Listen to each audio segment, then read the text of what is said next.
apparently knew the rule. And that's the key. You have to know the rule. And Austin Davis is out of bounds, touches the football as he's out of bounds. That means the ball is out of bounds. It's synonymous with kicking the ball out of bounds. And what a heads-up play to start this game by Ashton Davis. See him put the knee down to make sure that he was making contact. Very smart play. So Cal's offense, Chase Garber is the quarterback to throw. And Laird, the running back, will see a lot of footballs come his way. And here's a young man who has done so much for the community. In April, the Patrick Laird Summer Reading Challenge, 1st through 6th graders. He said, look, read 4 to 6 books, depending on what grade you're in. You get free tickets to the opener. He did that. Nearly 4,000 kids signed up. And here's a young man who has done it the absolute right way. And congratulations to him and what he's been. Garbers keeps his feet and gets cut down at the 49. Vernon Scott with a tackle after a gain of 17. Garber's pretty good on the move on tape, right? Yeah, and I'm anxious to see how much improved Garber is in terms of getting that 14 practices in bowl prep. First and 10 at the 49. Well, when we talked to Laird, who has a first down gain there, he was speaking very highly of Garber's and his improvement. Yeah, and then Chase Garber's had obviously some options or activity during the season to play. But once the season was over, when you have 2 weeks of intense practice and you're the guy, that's when you want to see growth. And we'll see if we see that here tonight. Second down pass, and Remigio got absolutely smoked by Ridwan Isahaku. It's third down coming up.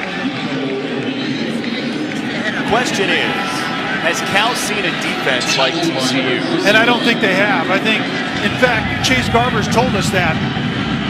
Fast and powerful up front and kind of a pro-style, NFL-style coverage on the back end. Pressure up the middle. Garber's got it free. And to the sideline for a first down to Cunavine Noah, the redshirt junior back from injury. And the ball came out on time to Noah. Is going to run an out route against that, what turns into a man-to-man coverage on the back end. And that's one of the things that I want to see is better rhythm in that pass game out of Chase Garber's. Make quicker decisions. When does the ball need to come out and where does the ball need to go? And when I get pressure, when do I need to get out of the pocket? All important things tonight for Garber. Laird in motion. Garbers feels the heat and crumples down back at the 40-yard line. Arico Evans, the middle linebacker, the leading tackler for TCU. And TCU likes to get pressure, and they typically get pressure without adding someone to that rush in. They're going to, most of the time, pressure with 4, and it's a multiple coverage scheme on the back end, kind of split field scheme that a lot of times turns into man-to-man on the back end for TCU. Two great defensive ends, Ben Banigou, L.J. Collier on that line as Garbers goes to slant and has a short gain to get the lost yards back to Mo Ways, the Michigan transfer. And this down and distance right now is going to be important to Chase Garber's. Once you get behind the sticks, and now they're 3rd and 11, Gary Patterson and TCU defensively knows that they most likely are going to have to throw the football. How does Chase Garber's deal with the pressure he's probably going to see right here? And how do you find your way to an 11-yard gain with that pressure coming? Laird in motion, they throw away from that. And incomplete, well off the mark for Remigio. It's 4th and 11. What are you doing? You're probably going to punt the ball right here. I would think you play a little bit of field position, but Cal, remember, it's bowl season. Cal looks like they're going to stay out there and run a play.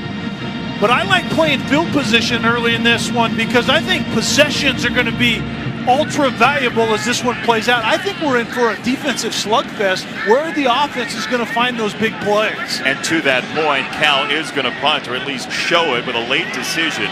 Coots is #1 in the nation, tied for first in punts inside the 20. And they're going to have to bury a timeout here or take the delay. They have choices. And give them a little room to work with. Delay of game, offense. Penalties decline, 4th down. But JB, early on, I mean, even in preparing for this game, you get the sense that it's going to be a field position type of game. And I don't know that there are a lot of chunk plays offensively to be had for either offense outside of probably Jalen Reagor on the TCU offensive side of the ball. Reagor back to receive this. You wouldn't imagine Cal would give him an opportunity, as this one once again is dropped inside the 20 by Coots, his 33rd inside the 20 this year. So the ballad of Grayson Muehlstein, a young man who was highly thought of coming out of high school, a top recruit, district MVP. He comes on campus to TCU, academic all-star, first team all Big 12, but he hadn't thrown any passes. That was the only thing he hadn't done on campus until all the injuries and the transfers. Justin Rogers, his backup, is hurt, unlikely to play. First career start came on November 24th. He said, look, I didn't know if this was going to happen. I felt like it would. And what a capper for this young man who stuck it out. Shewo Olanolua is his tailback. They've had injuries at that position as well. And Olanolua, who's a load to take down on a first down run of 5. And JB, out of Grayson Muehlstein, he came in the second quarter, I believe it was, against Baylor because of the injury to Collins, and then started against Oklahoma State. Both games that they had to win, both games that were going to be games that typically would go down to the wire, and you saw the confidence building in this young man where he finally gets his opportunity. Late choice, he decides to keep, and Muehlstein sets up a third down and 3. Our impact players go. If Jalen Reagor, we've talked about it, they're going to get the football to Jalen Reagor in a lot of different ways. And then Weaver and Konachek is going to be the other guy. The two linebackers have almost 300 tackles between them. So it's physical linebacker play against Reagor, who's going to be all over the field, sometimes at quarterback, sometimes at running back. They like to get him into space in the formation. We'll talk about why throughout the game. Another run. Muehlstein gets to the corner and has a first down. Konachek took him toward the edge, but he couldn't stop him before the Parker gain of 4. And this is an area of the game that you really saw Muehlstein gaining confidence. It's the decision-making in the run game. The most visible decision-making, obviously, to the fans watching is typically the pass game, but it's when to keep the ball or when to give the ball up. And Muehlstein is a sneaky good runner with the football. He had a 21-yard run against Oklahoma State in a key spot. Muehlstein to throw. He wants Reagor, and it's short. Cameron Bynum was there on the coverage at second down. And Cameron Bynum is the best cover guy on the back end for Cal, and Muehlstein had what he wanted with Reagor matched up outside. There is safety help inside, but if that ball is pushed down the field more, Reagor has an opportunity right there, and Reagor finishes on the football better than anyone I've seen in college football. What do you mean? I mean, just go up and make a play. The 50-50 ball that we talk about becomes about an 80-20 with that young man. Reagor slides down at the 20. It'll be third down and about 6. Olivia. Jason, the Cal DB coach, Gerald Alexander, told me all 11 guys are responsible for knowing where Jalen Reagor lines up at all times, but he's the first check every down for a handful of players. You've got to think at least just in the back end, if not more, because so much of what TCU does offensively goes through Reagor. Well, he's a little dinged up there, but it's true. Mentally, there's a lot of focus on him. Third down for Muehlstein. Pressure up the middle. On the roll, Muehlstein lets it rip out of bounds. Mone Toa-Iloa was there on the pressure to set up fourth down. And Cal does a lot of late movement on the back end in that secondary, and that's exactly what Ashton Davis did. Ashton Davis started on the left hash, and at the snap, he combo coveraged over to the right. And I think that's exactly where Grayson Muehlstein wanted to go with the football, and it caught him off guard just a little bit. As advertised, the defenses are the leaders in this game so far. Adam Nunez, one of 2 punters for TCU. to Remigio, who ends up having to backtrack and gets his mitts on the ball, but loses some yardage all the way back at the 25-yard line. So Alec Dunham coming down to make the stop. Back at the 25, and a flag has come in late on the play. The officials are talking it over. Would be damaging During the kick, TCU. holding number 80, receiving team. Penalties 10 yards from the end of the kick. First down, Cal. Timeout. Mark Curls with the call. Damaging for Cal instead. Beautiful 60-degree day goes tonight here in Phoenix.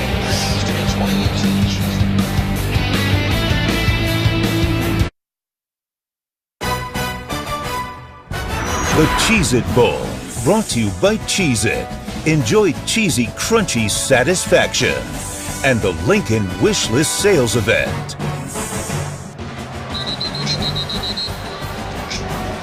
The changeover from baseball to football. Spring training is just on the horizon. Home of the Diamondbacks here, and such a great job by the Cheez-It Bowl folks to get this place ready. Bob Melvin, former Golden Bear. Brian Price, the ex-Cincinnati Reds manager, taking in the Golden Bears on the sideline. Nice to see the baseball luminaries here just after the winter meetings. Do you by chance know who's going to sign Bryce Harper or Manny Machado? I don't have any inside information yet, but I can get on the horn and see if I can get that here quickly. Why don't you go ahead and do that during this drive? Garbers to throw on first down, and he's got another completion. This to the tight end, Ian Bunting. Second down coming up. Okay, how do you combat the speed on the TCU defensive side of your I think you have to run right at the speed, which is really what we expected. We expected a big old fullback, Malik McMorris in there pounding. He's like an extra offensive lineman, condensing formations and grinding it out a little bit is who Cal has been down the stretch when they played well, and count on the defensive side of the ball. That isn't what we've seen so far tonight. Garbers right out of the break. Once again, it has Remigio, and it's third down and short. Look, they brought Aaron Rodgers into the NFL, Jared Goff as well. It's quarterback you in some ways, so why not sling it around? Well, and I think that the big unknown is the growth and maturity that Jace Garbers has experienced down the stretch of the season and then 2 weeks of bowl practice. I think that's the thing that we have to see. The coaches may have seen a whole lot in 2 weeks that allow them to spread it out a little bit more and throw the football. He's 6 out of 7, 26 yards, a lot of short stuff so far. Laird crashes in for the first down. So they get to third down and short and then barrel forward with their bell cow Laird. Yeah, and Malik McMorris, the fullback, was in there as well. He was right tight end or H-back slot, slashed across the formation and essentially trapped the defensive lineman to create some room for Laird. Laird one more time. A couple of extra yards after contact. McMorris, one of your impact players. Yeah, down the stretch, Malik McMorris is a fullback, but essentially he's a slightly smaller offensive lineman at 6'2", 290, and when he leads Laird, that's quite the package and a physical presence at the line of scrimmage, but it's thunder and lightning on the defensive end. Banagoo and Collier, they get pressure from either side. Banagoo's more about speed, and Collier's a real physical defensive lineman. Collier ended up in the backfield. He just ran the tackle right into Garbers. That's somewhat of the forklift move. You just take the defensive tackle. Nothing finesse about 91 getting off the ball. Collier is just move the tackle. Once you get the tackle on his heels, you just continue to use that momentum against that tackle, and that's what Collier does right there.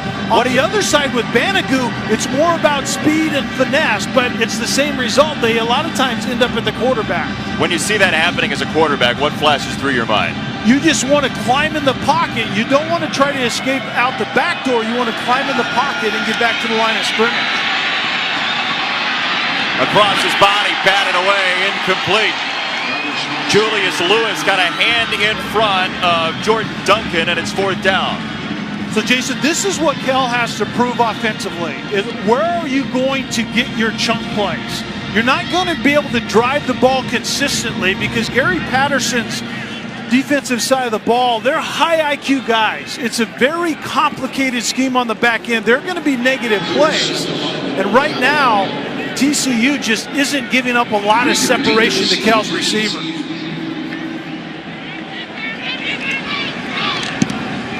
Coots rolls out. Rager has a chance from the 15. And he gets tripped up. Just a couple of yards. Daniel Scott was the one to get down there and thwart that. Grab a cactus. Join us. The arid Phoenix weather. Super Frog here on the sideline, taking in a scoreless game so far in Cal and TCU. And here's how the Horned Frogs got here: 6-6, 4-5 in the Big 12. They started the season with a couple of victories. Beat Southern, won at SMU. Then they lose to Ohio State 40-28. They took a header on October the 27th against Kansas, part of a 3-game losing streak. You thought it might be a downturn that kept them out of a bowl game, but that wasn't the case. They recovered to win at Baylor 16-9 in a grinder, and then beat Oklahoma State by 7 to end up in the 16th bowl game in the last 18 years for Gary Patterson and this TCU program, which was, you could say, rejuvenated, but there wasn't a whole lot of energy in it before he showed up in the first place, and a perennial power in the state of Texas now, as Muhlstein touches the ball for the second time. And the corner blitz was coming. Travion Beck, second down. Olivia. Jason, to everything you just said, Gary Patterson said this type of year proves that we have a sustainable program, because everyone kept pushing in the face of adversity. So it taught him a lot about his group. But listen, their bowl practices, they had to treat like spring ball. They had to install new things. They had to reteach things to young and inexperienced players. That's something no team wants to do during bowl practice. Not at all. I mean, sometimes you end up having extra time for those guys, but for TCU, that was the whole central focus of practice. As this one goes down the middle and intercepted. Jalen Hawkins was the only one who knew the ball was thrown, and Cal has a pick. And these things happen when you're playing your third quarterback. Jerison Stewart, number 22, going down the seam, does not know the ball is coming, but certainly Jalen Hawkins does. And Jalen Hawkins is playing kind of a 2-deep shell look, looking right in at the quarterback. That's exactly what the safety is supposed to do. Break on the football, read the quarterback's eyes, and the quarterback and the receiver, Stewart, were obviously not on the same page. Cal is now +8 in its last 7 games. When they win the turnover battle, even more than your typical team, they win. They win games when they win the turnover takeaway. There isn't any question about it, and that's a byproduct of multiple quarterbacks as well. This is going to be reviewed on the turnover to see if Hawkins got his hands underneath. The stunning conclusion after this, we'll find out when we come back.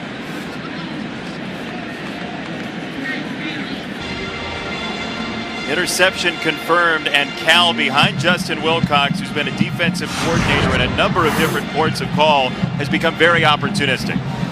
And Tim DeRuyter is the architect of what Cal is doing on the defensive side of the ball and taking the football away.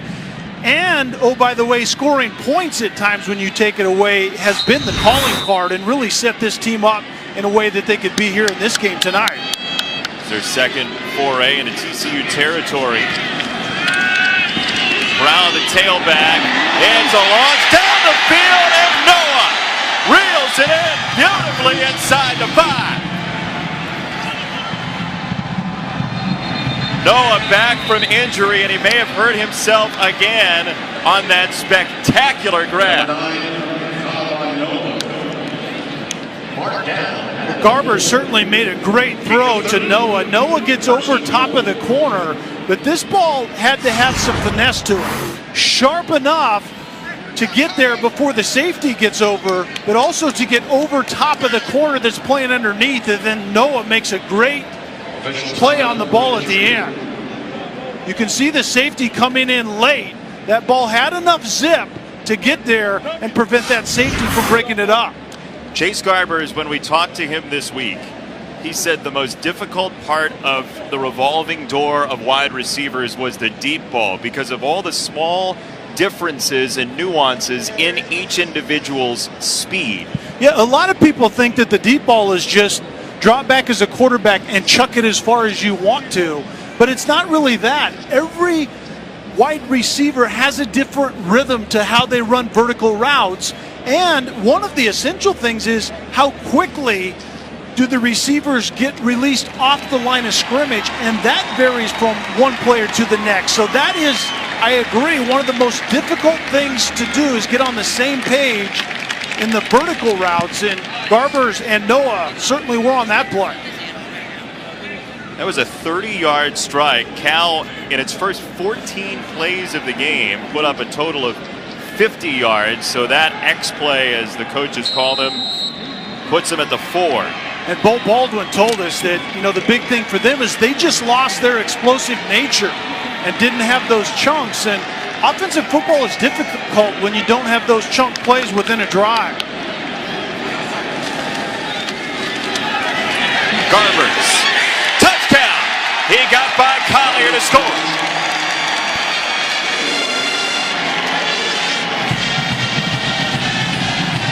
A good decision in the run game by Chase Garbers. It was a true quarterback zone read with Malik McMorris coming from right to left and stalking the defensive end to kick him out. The Garbers does a great job of riding the mesh, the running back into the offensive line, and then he pulls it and finds some softness off to the left side. So they do pay off the turnover in less than 30 seconds. And the extra point for Greg Thomas is good for Cal, a team that started hot as well. Won their first 3 games, the Golden Bears did, got to 24 in the AP poll, then suddenly they tumbled in 3 straight games. Oregon at Arizona against UCLA. They beat Oregon State, and then one of the pivotal games of their season, the 12-10 victory the defense controlled against the Washington Huskies, and they end up going to the bowl game despite a loss to Stanford in that season finale, which ended up playing December the 1st. But 2-2 their last 4. This defense, though, has gotten them to the finish line quite a bit. Yeah, and even in the first 6 games of the year when Cal was 3-3 going into that Oregon State game, the defense had been playing well. Number 21 for TCU is now wearing number 43. Was really the turning point. TCU is now wearing number 43. Defense really set the tone, completely shut Oregon State down, and that 49-7 win really turned the tide and won some defensive struggles down the way against Washington and USC, as you talked about, JB. Jalen Reagor, a dangerous returner. Reagor to the 29 as we go to the studio and Chris Cotter.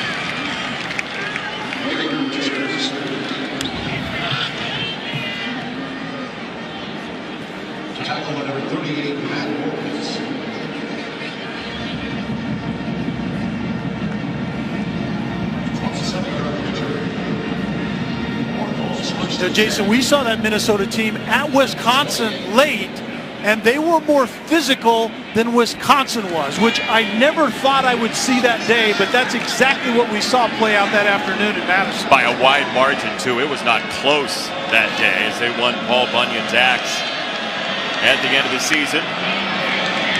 Muhlstein to throw, and a quick hitter on the screen for Meeking, the freshman, and he's not going anywhere. Travion Beck, Cameron Bynum, the corners collaborate. So many similarities between the years these two teams, the way they played out, and they had moments. Oregon State game for Cal, and after the Kansas game, going into the Kansas State game for TCU, to me were points where the seasons could have gone completely off the rails, but both teams responded incredibly well to be here tonight.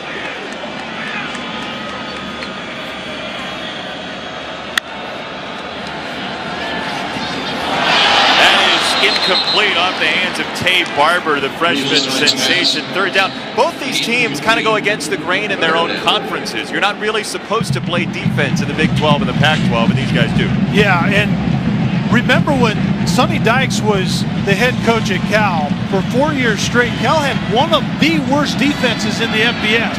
There are like 130-plus teams. That's bad. And the last 2 years, the change you've seen Cal defensively has been off the hook good, and Gary Patterson is all about defense.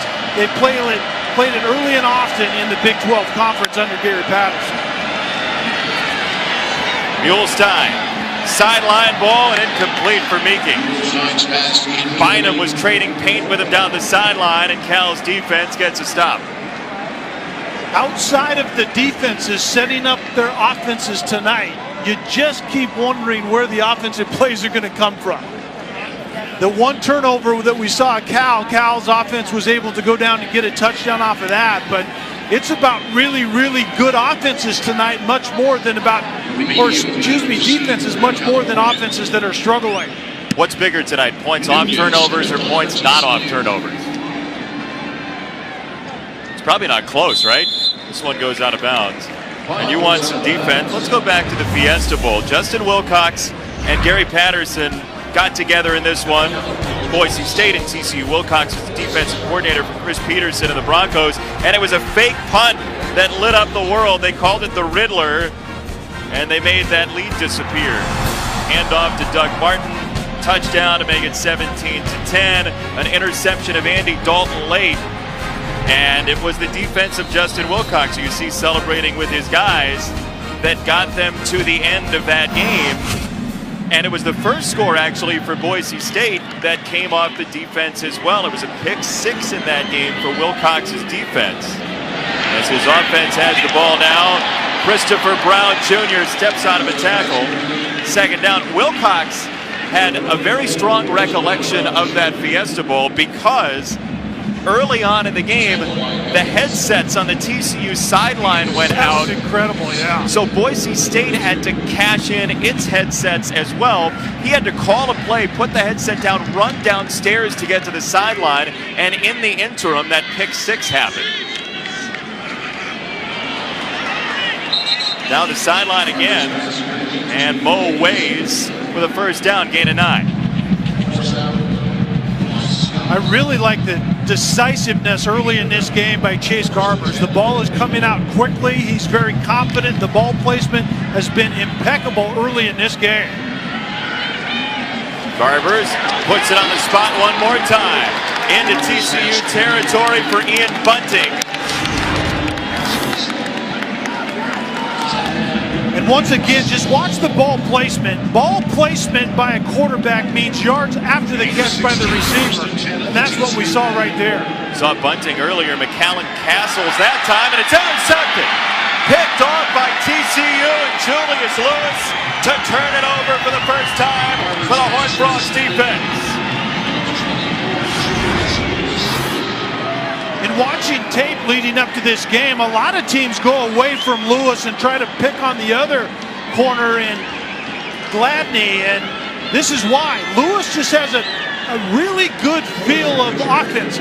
You can see the concept there was a route underneath Lewis, and then the corner was kind of coming in behind him. He acted like he was going to jump the underneath route, and he kind of duped Garbers and ended up getting the ball thrown right to him.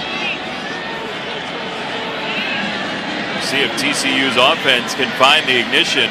11 plays, 14 yards on the opening 3 drives. Darius Davis, the freshman, it's not a whole lot. Second down coming up. Hey, the ESPN app now with ESPN Plus. You can stream college football all season long on ESPN Plus. You get your free trial today, right now. Download the ESPN app. Go to ESPNplus.com. Great games this weekend, only available on ESPN Plus. Conference USA, Sun Belt, the MAC. If you like the 30 for 30s, you can go there for a full catalog as well. Now they're going to send Muhlstein in motion, and Rager will take the snap. And he hands it off. You said it off the top. It's not just Wildcat giving the ball. He's going to run quarterback-like plays. Yeah, Rager actually comes in there and runs what they did right there. True quarterback zone reads where there's a decision to make with Rager at quarterback, and then other times he's actually the running back. There's fly sweep motions where they give it to him in the reverse, and then obviously they'll try to isolate him in the pass game also.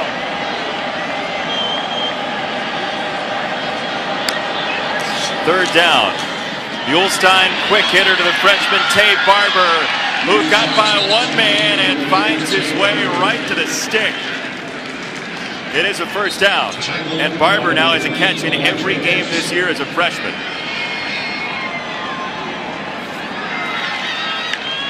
gain of 6, first and 10 at the 49. Quick hitter again from Mulestein. And Jarrison Stewart, who got crossed up on that interception earlier, and TCU into plus territory for the first time. And TCU wanting to play fast for the first time because they're finally putting a couple of plays back to back, which allows an offense to go up tempo. He looked off the screen. Mulestein runs into Konashik, who with 133 tackles would be the leader on most other teams in college football or the NFL. Konashik is such a heady player. The football IQ and his study habits are epic. He's rarely out of place, and both Konashik and Into Weaver the first quarter. want to do damage when they arrive at the football.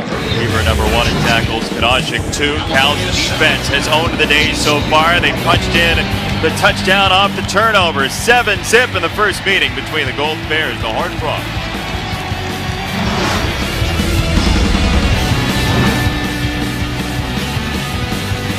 The College Football Playoff Semifinals on ESPN.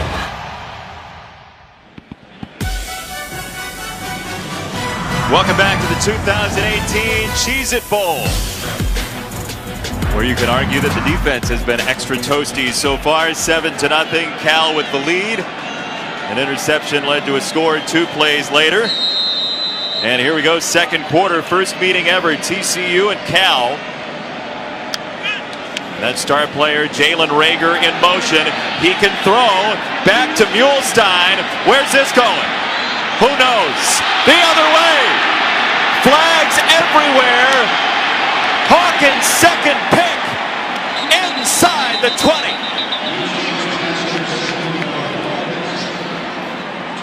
Safe to say that's not what it looked like in the playbook.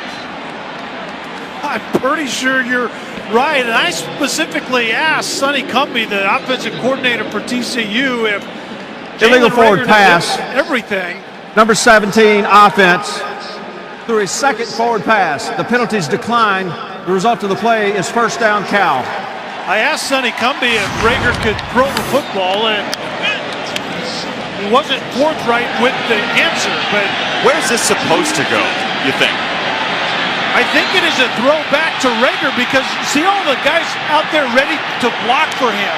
It was almost like a throwback type of, almost like a kickoff where they run to one side and throw it back to the other. So it's supposed to be another throw to Reagor. I think it's supposed to be a throwback to Reagor, as near as I could tell, but that was a disaster, and Hawkins was there to take advantage of it. Sonny Cumbie wouldn't really answer the question when I said, can Reagor throw the football? And I think the answer was because he's going to. Yeah, maybe a couple times even. See if Cal, again, cashes in. Laird inviting contact to the 14. Well, the thing, Jason, that Sonny Cumbie told us is for TCU, he had to get creative. I mean, 3 different quarterbacks, and you lose playmakers. Darius Anderson was the home run hitter at the running back position. They lost him, so creativity is front and center, and that was a good example of it, but it didn't go well for TCU on that one. Garber's on play action. Intercepted! Nico Small! To the 44. The defenses smell points tonight. We talked about the growth of Garber's, and this is not a good example of it. Small is going to be the safety to that side, and there was a route that went in front of Small that Garber's was anticipating would take Small with it, and that did not happen. You can't guess as a quarterback. You can't make up your mind before the play, and that appears to be what Garber did there. That inside route was designed to take that inside safety, Nico Small, with the route and leave that seam post to Mo Mays as the guy that would be open on that. But Garber's made up his decision before he actually threw that football. Leading TCU to the 45.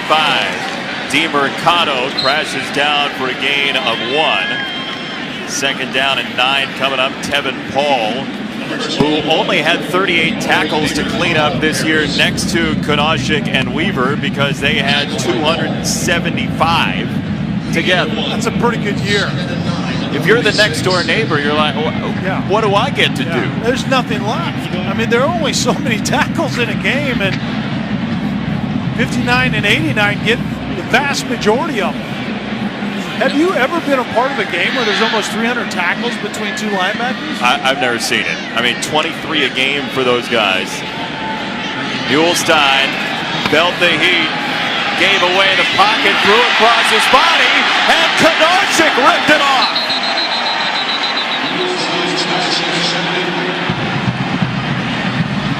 Fifth interception in 16 minutes and change. Well, the negative trifecta for a quarterback, and you named every one of them. Late and across your body and to the middle of the field, and Konashik is a heady guy that is just watching the quarterback at that point. Konashik has already dropped into his coverage. Now he's mirroring the quarterback as Muehlstein gets outside and is just there to take the football. A young man who told us that football basically saved his life, Jordan Konashik, out of the Sacramento area. Laird on the ground, but Konashik, he said, look, he was hanging out with the wrong guys. He didn't get good grades at all in school, and he just made a decision his junior year of high school, like, hey, I need to do this for me. So, and he was very frank about this.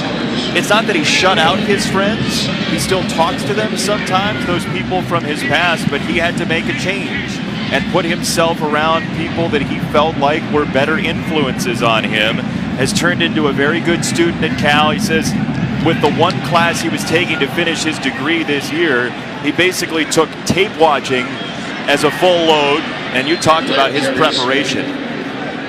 He also is quite the charitable human being. This is a trip to Mexico for Jordan Konashik, and he understands how much giving back means as well. I loved what Justin Wilcox said about Jordan, and Justin said Jordan is one of those guys that when you talk to him, you come away and think, you know what? I need to be just a little bit better. That's the effect that he has on people, and what a tremendous story. And I think he also gave those good friends an opportunity to change along with him and was willing to make that hard decision. Garber's flushed out, and he wings it out of bounds, so fourth down on the way. So we need Fast Eddie Svita to get on this. A game that's all about how many points are scored off of turnovers. The team that scores the most, I think, is going to be in the driver's seat with this one. And right now, Cal leads that category 7-0. Yeah, and the yards per play for TCU at 1.5, 5 interceptions total.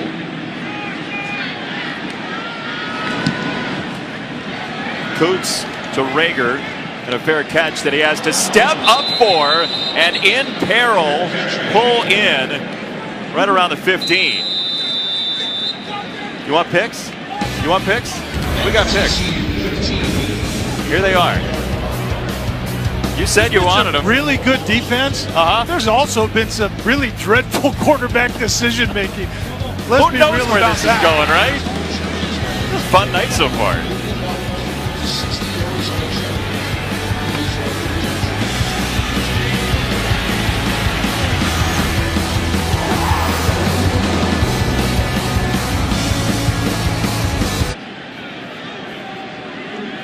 Five interceptions in the game so far in the last 6:53, in fact. So we'll see if the offenses can calm this down. As Grayson Muehlstein takes the Horned Frogs back out.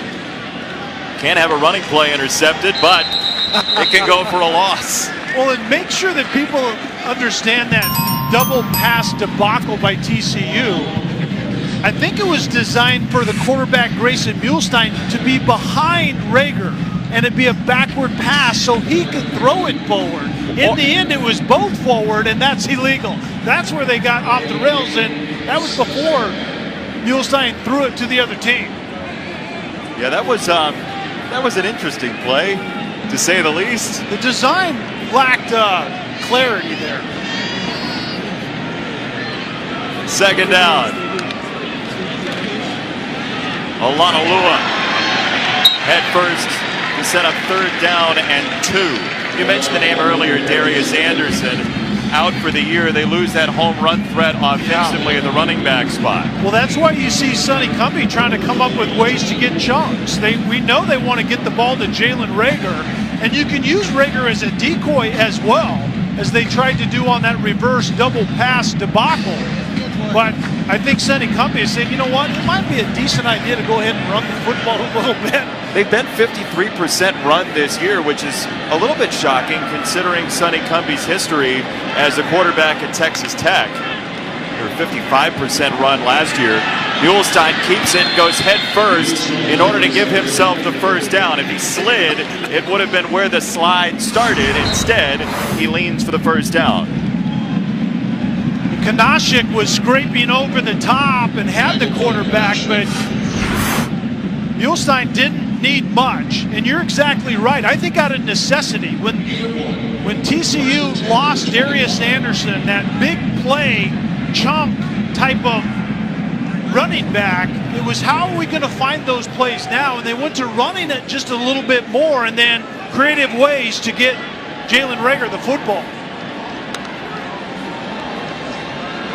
Olanolua.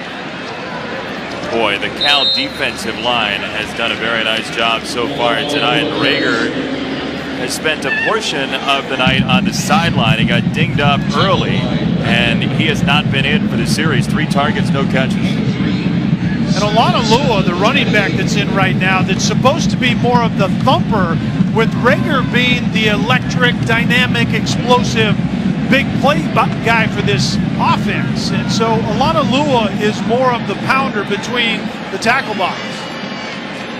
Now DeMercado checks in for Olanolua. TCU under 2 yards of play. Still into the 2nd quarter. DeMercado lit up immediately by the corner Cameron Bynum. 3rd down for TCU. And Tim DeRuyter, Cal's defensive coordinator, will challenge this offense, and Tim DeRuyter's desire to challenge goes up greatly when he sees that Jalen Reagor is on the sideline. So Cal is a confident group, and they like to pressure the line of scrimmage in multiple ways, and Tim DeRuyter is not bashful about that. A former head coach in his own right at Fresno State, Tim DeRuyter. He spent 7 years in active duty in the Air Force. Beck showing blitz, and here he comes. Muhlestein feels the rush, flag comes in. Muhlestein finally chucks it out of bounds, and will check the marker.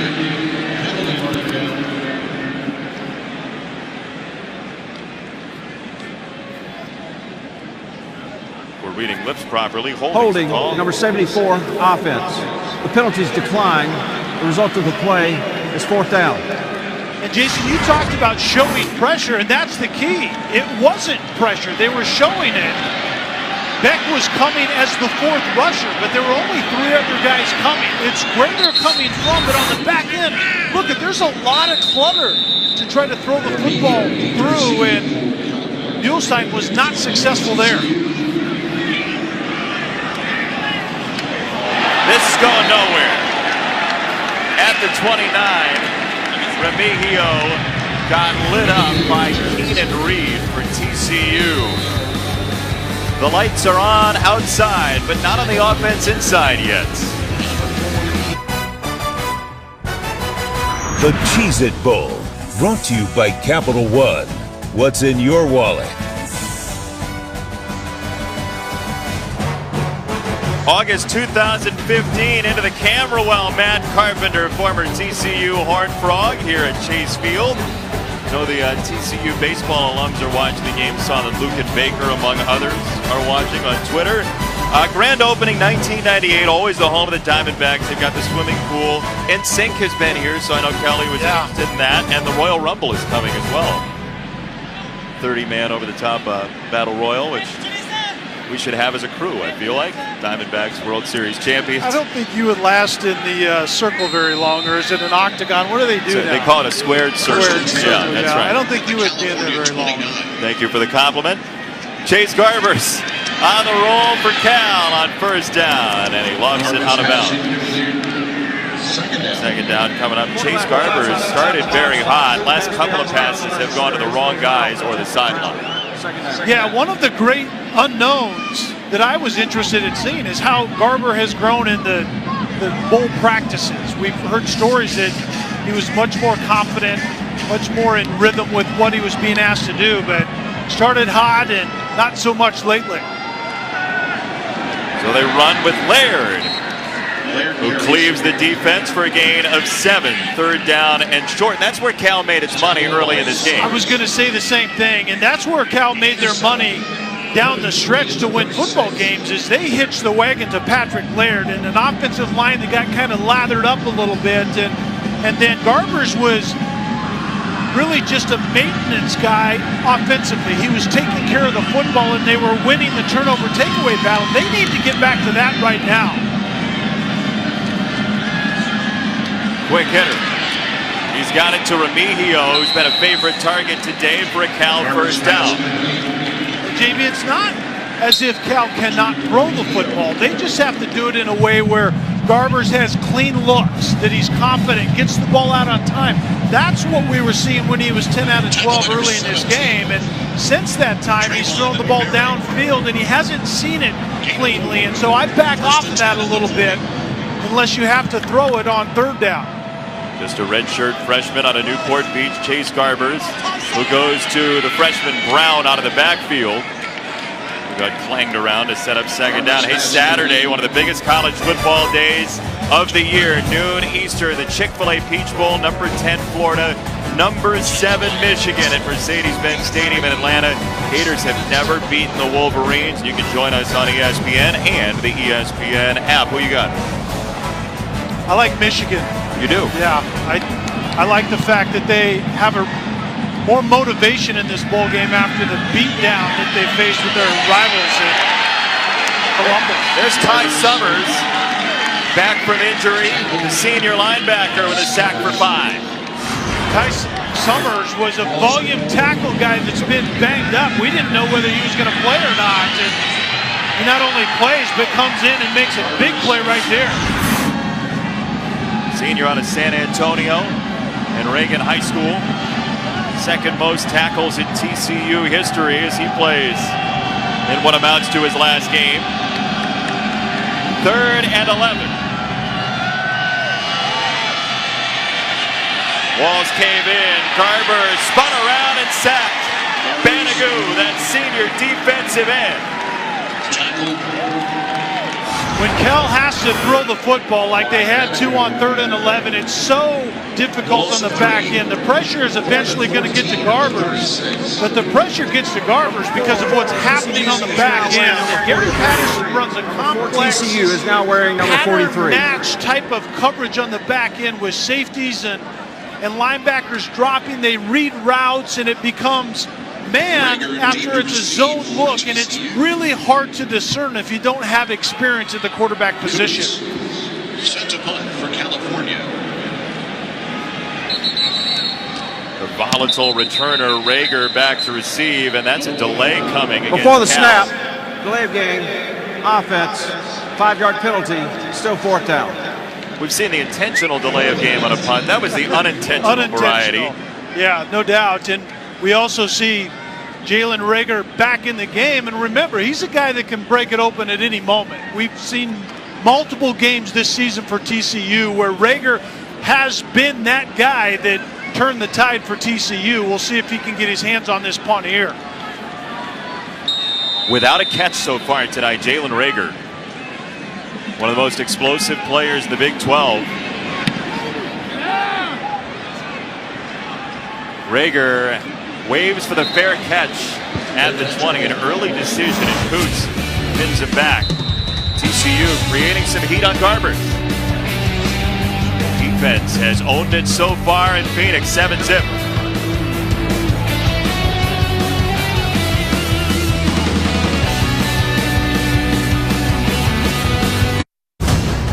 UFC fans, this is the moment you truly all been waiting for.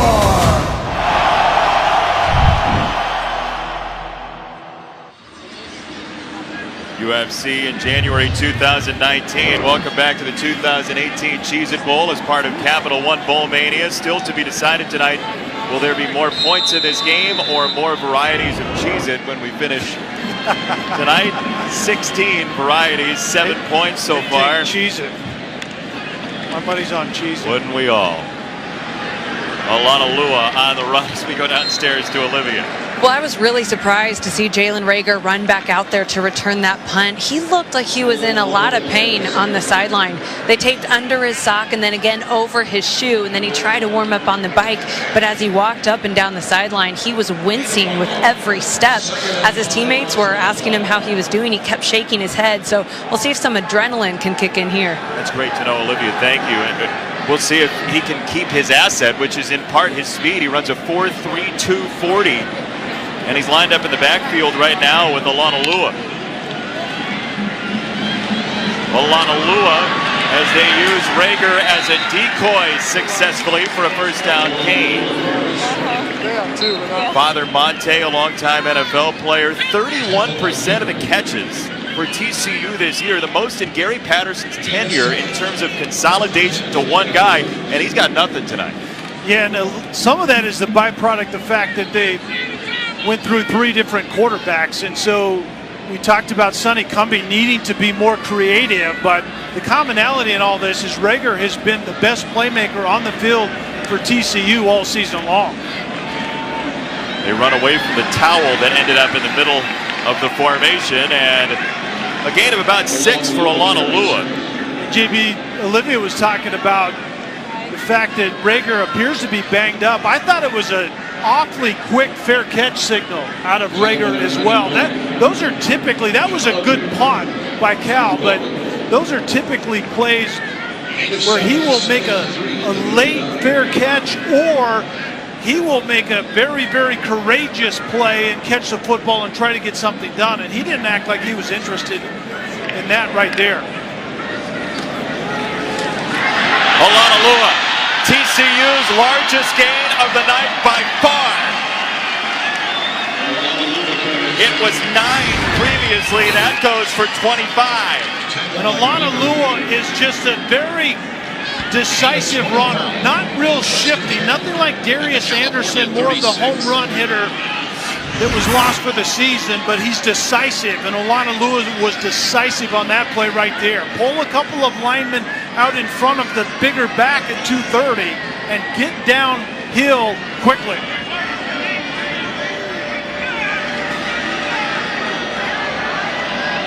Reagor in the backfield on first down, under 2 to go in the half. Muhlstein giving ground, wanted the screen, it's batted away. Chris Palmer, the defensive lineman, got a hand in, and it's second down. Yeah, Tay Barber, the slot receiver to the top side in that trips formation, was going to be that screen back on that play, but well diagnosed by Cal defensively. It's a young man as a freshman out of Cy Springs High in Cypress, Texas, is second on the team with 30 catches coming in.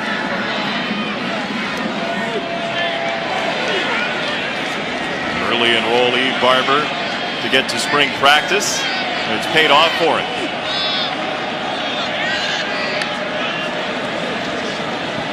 DeMercado on second down gives him a 3rd and medium as Jalen Hawkins, who has 2 picks, makes the tackle. You just want some points here, right? Yeah, and I think TCU, to me, has a better feel on this drive. They're running it well. You have to commit to running the football in order for the offensive line to kind of get into the rhythm of the run game, and I think Sonny Cumbie has done a better job of that as a play caller on this drive.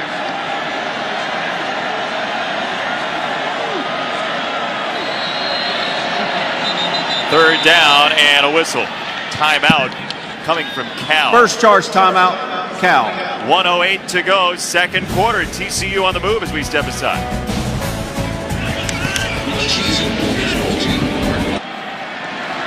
No. Roof was open. Beautiful night. 7-0. We could use a little bit of a spark for the offenses, but 7-0 Cal. TCU driving on a 3rd down and 6.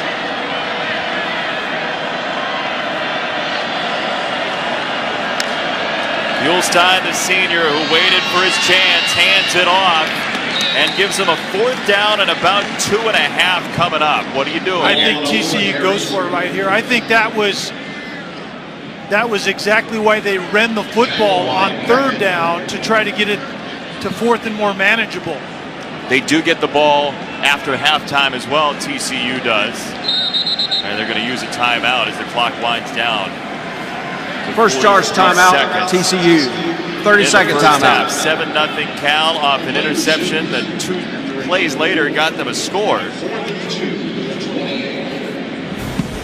Time to take a look at our YouTube TV. Watch like a fan, and watch like a fan all bowl season long with YouTube TV as we look at the upcoming slate of games on ESPN.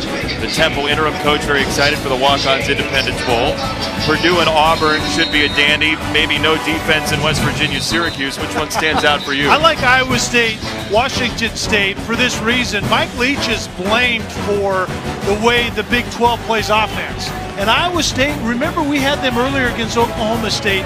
Iowa State is finding a way to play defense inside of an offensive-minded conference. That is going to be an intriguing matchup for me to watch. 4th down, TCU.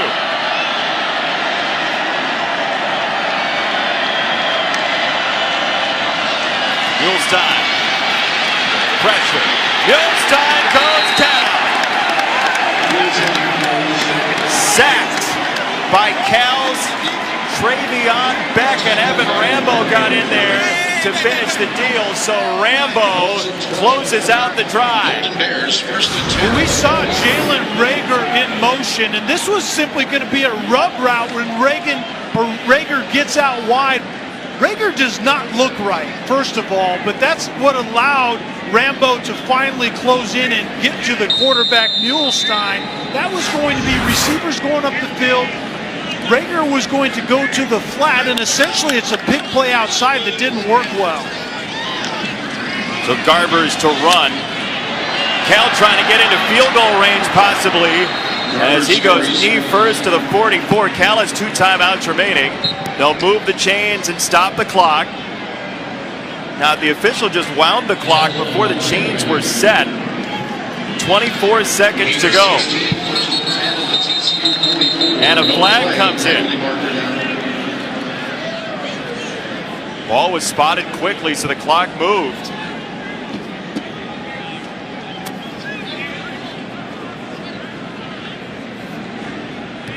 Before the snap, false start, number 71, offense. 5-yard penalty, still first down. A little out of sorts there, Cal. With false start under a minute with the clock running, that institutes a 10-second runoff. However, Cal has elected to call their second charge so Cal's timeout. Cal's going to use a timeout to avoid the runoff. Seconds. Watch how quickly this clock got wound. Yeah, that wasn't right. It was a first down. Yeah. And the ball wasn't spotted yet. The chains hadn't moved.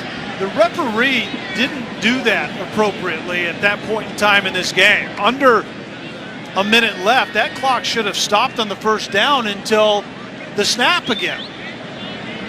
Well, until at least the chains were set and the ball was spotted. Yeah, and we were watching. Neither one of those things had happened yet. That was certainly a quick. So don't forget, coming up after we're done here, Sports Center, Bucci and Michael Eaves. Pelicans and Mavs highlights. Trevor Mattis joins the show. Colts-Titans elimination game coming up Sunday as well. Sports Center next on ESPN. Cal, with the penalty, avoids the runoff but burns a timeout, so it was a very costly move on that play as that ball is intercepted by Jeff Gladney for TCU. And Gladney leaves some time for the Horned Frogs as turnover number 6 pops on the board. Noah was the Cal receiver in the area running kind of the fade route outside, and then Gladney was the corner that initially was rolled up into the flat. But if Gladney doesn't have a receiver to cover, Gladney's going to continue to get depth, and Garbers just simply has to be aware of that, and obviously was not on that play. 3 interceptions for each quarterback. And each quarterback has pretty good job security simply because there's nobody else. Nobody else left. And we saw Garbers talking to Marcus Tuiasosopo on the sideline, the quarterback coach, just saying, don't force the football. And that's what Garbers did on that play.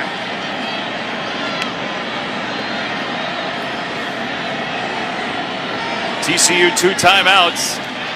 Muhlstein has to climb the pocket, and this is going to do it for the first half as he has to sling it out of bounds. Kadashik came with the pressure. 7 points, 7 punts, 6 turnovers. TCU will get the ball after halftime. The first time shutout in the first half all year since the Oklahoma game last December. So 7-0 here. We'll see what Chris through the end zone. And time for today's clutch delivery brought to you by Chipotle. It's a lot of deliveries. Yeah, JB, we knew the defenses were going to be clutch, and this is not only quality defense, which both of these teams have quality defenses, but it's also dreadful quarterback decision making, and that's what's going to have to change in the second half. You're going to have a burrito bowl with your Cheez-It bowl. It's our Chipotle clutch delivery. The Cheez-It bowl has a sense of humor on Twitter. 5 interceptions, 16 minutes. It's the Cheese INT bowl. We're allowed to use it. The Cheese interception bowl. We can say that? We're allowed to. It's official. 7 points, 6 interceptions in the game. Yeah. I've never seen anything like that before. And why don't we start the second half with a whistle? Substitution infraction. 12 players in the formation on the offense. That's a 5-yard penalty, still first down. So you had about half an hour to discuss it. Yeah. You get the young guys out there, you get about a dozen of them. They only allow 11 in this game. Gary Patterson is fit to be tied. I mean, it has been one of those nights. Jalen Reagor has been dinged up over on the sideline, and TCU offensively, you got Muhlstein, the quarterback, 4 for 14. 3 picks. So they will run it on the 1st and 15 as Olivia just caught up moments ago with Gary Patterson. Well, Coach, you've gotten 75 return yards off of 3 interceptions, but no points to show for it. How can you capitalize on those opportunities? Well, you know, like I said earlier, we were 4 and 6 going in the last 3 games, minus 12 in turnover, and in the last 3, we were plus 6. And so we've got to quit turning over. We got to capitalize. We got to make some plays. And defensively, we got to do a better job in their empty sets of containing the quarterback. We got to tackle, and you know, these kind of ball games, the one that wants it in the second half is usually the one that wins. So we better want it more. And your receiver, Jalen Reagor, has seemed limited and not himself after that last injury. Is he full go for the second half? You know, nobody said anything to me, but it's a good question. Okay. Let me know when you do. All right, will. Thanks, Coach. So nobody's told Gary Patterson about his best player. That is a good question. I'm telling you right now, whatever Gary Patterson has been told or not, Jalen Reagor does not look right. Right now, Sonny Cumbie, offensively for TCU, is using Reagor as more of a decoy than anything else, but certainly not building touches for the young man. They'll run it away from the trip side. TCU likes to do that quite a bit. They had 3 receivers to the boundary side and a wide open field on the left side. Typically, that's where you'll see Reagor. Yeah, that's exactly right. So it forces a defense to make a choice. Are you going to defend the formation, which is into the boundary, or are you going to defend the field, which in many cases is Reagor by himself, isolated to the wide part of the field? Right now, TCU does not have that at their disposal.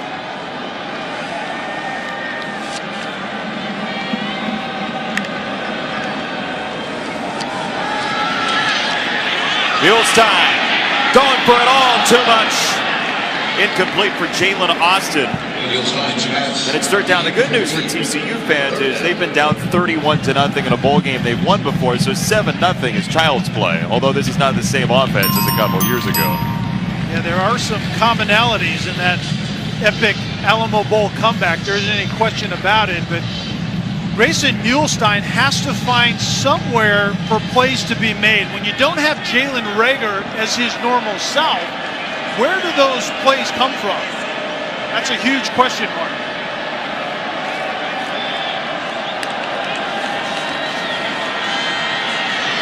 Muhlstein, maybe it's with his legs. He was in front of the line of scrimmage, and it's picked off anyway.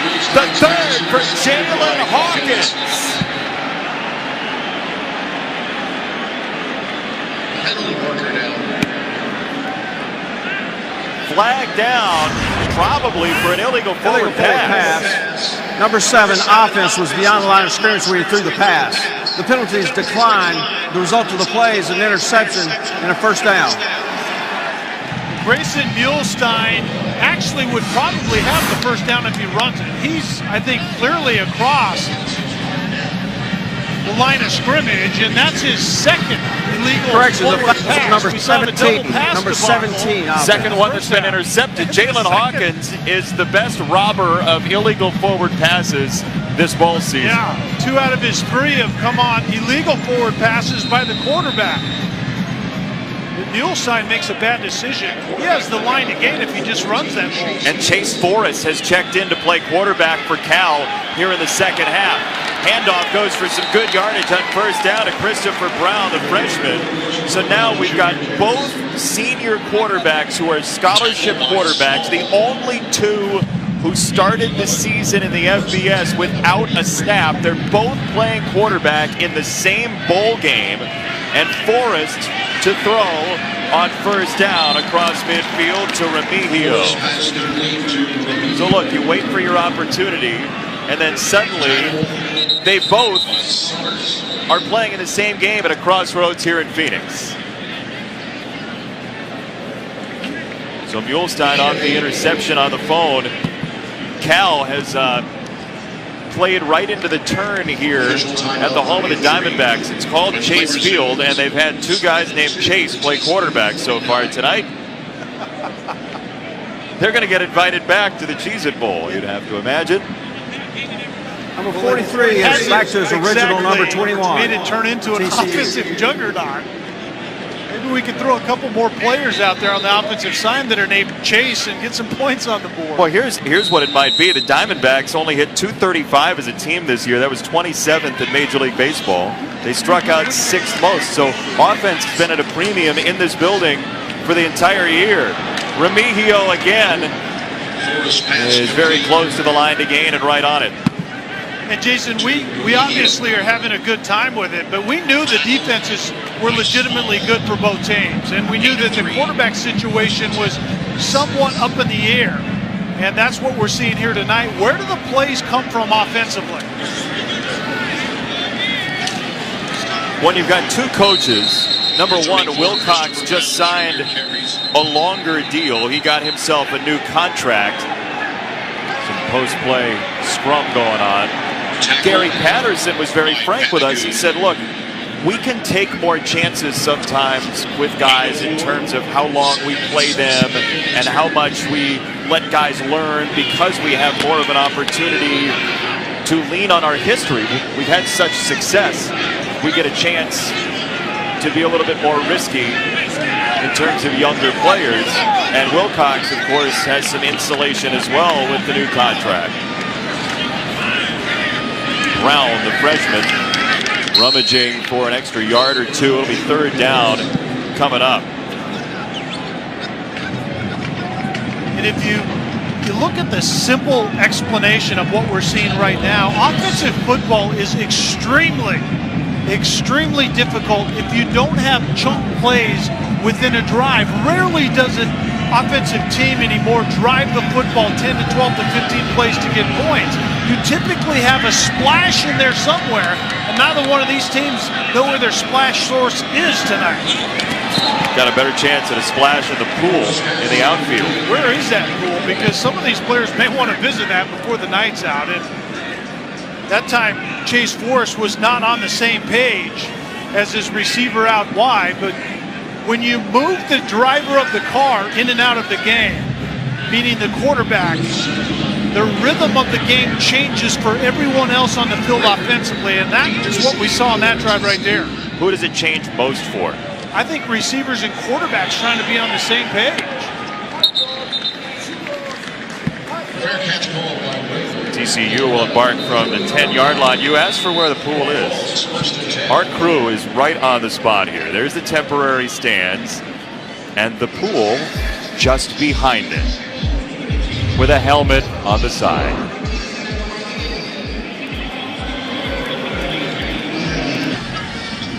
Welcome back to the 2018 Cheez-It Bowl as part of Capital One Bowl Mania. The beautiful pool here at Chase Field. Kelly may go for a dip now that we found it for him. Jalen Reagor's had a quiet night, and Olivia reported he had his foot taped earlier. Gary Patterson claimed to not know what was going on, but Reagor has been knocked around some.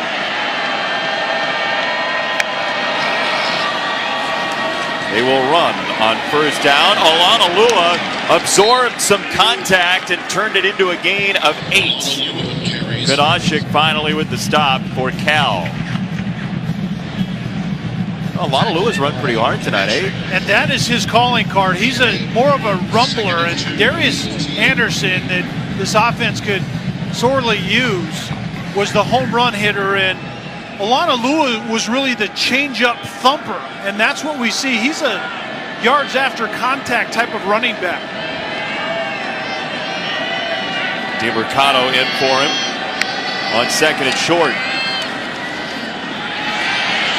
That's a first down. So let me ask you, how many teams in college football, if you took out their starting quarterback, their backup quarterback, their top running back, and you hobbled their top receiver, how many teams would put up big numbers offensively? I really don't think there would be one. Really? Yeah, I don't think there would be one. Not even Alabama? Is that what you're going to say? That's what I was going to say, yeah. Oklahoma? Yeah, I mean, you take Kyler Murray out of what Oklahoma's doing, what do they look like? Not the same, I agree. DeMercado to the 45. First down, TCU. The run game gets him 17. And this is what you have to do. I think you have to tell the offensive line that we need to get things moving up front. And there you see more of a power read. You're pulling offensive linemen from the right to the left, and the quarterback, Muehlstein, is reading it. And then it's power football on the left side of the line of scrimmage, and TCU has been doing a good job of that down the road, and they certainly need to do that now. Well, credit their defense as well for keeping this a 7-0 game. Olanolua back in. We can plus territory. We can talk about turnovers all we want, but the bottom line is there are only 7 points on the board. Those 7 came off the turnover, so the defenses have been put behind the 8 ball often tonight and held up quite well, which is exactly what we thought this game was going to be about. We just didn't know offensively it would be this ugly. That's right. It's a low-scoring pair. TCU now has leaned on 4 runs on this drive that have gone for 8, 10, 17, and 6. Second and 4. Muehlstein extends, and they're going to mark him a yard short. And we're seeing much more 11-type personnel. Carter Ware, 47, is kind of a fullback, H-back type guy. They sprint to the line, and the far side official has him marked short. The near side official is right on the 45, so we'll see where the spot is. And Curls, our referee, stops the clock. Looks like he's going to be inches short. Like literally, maybe a couple of inches. And TCU tried to hurry up and run the quarterback sneak before Cal could get set, but there wasn't a lot of movement on that line of scrimmage. Sometimes I don't think the hurry-up quarterback sneak is that effective offensively, because I don't think your offensive linemen get off the ball nearly as well as they would if they had a chance to think about the snap count to some extent. And we're literally, 3 chain links from the line of game. You're going for this, right? No question. I mean, points are at a premium, but watch the offensive line. The defensive line isn't really set. The offensive line don't have their aiming points. Cal, they're going to punt this, or at least bring the punt team on. Wow. I mean, we're talking about half a yard being an expansive definition of what they're looking at. The type of play that they decide this kind of a game. Well, they do get the field position they wanted, so we'll see how that plays out. Nunez. 3 chain links in a battle like this. Do you not go for that? Let's see if you cool down after a minute and a half. I'm with you, though. 7-0.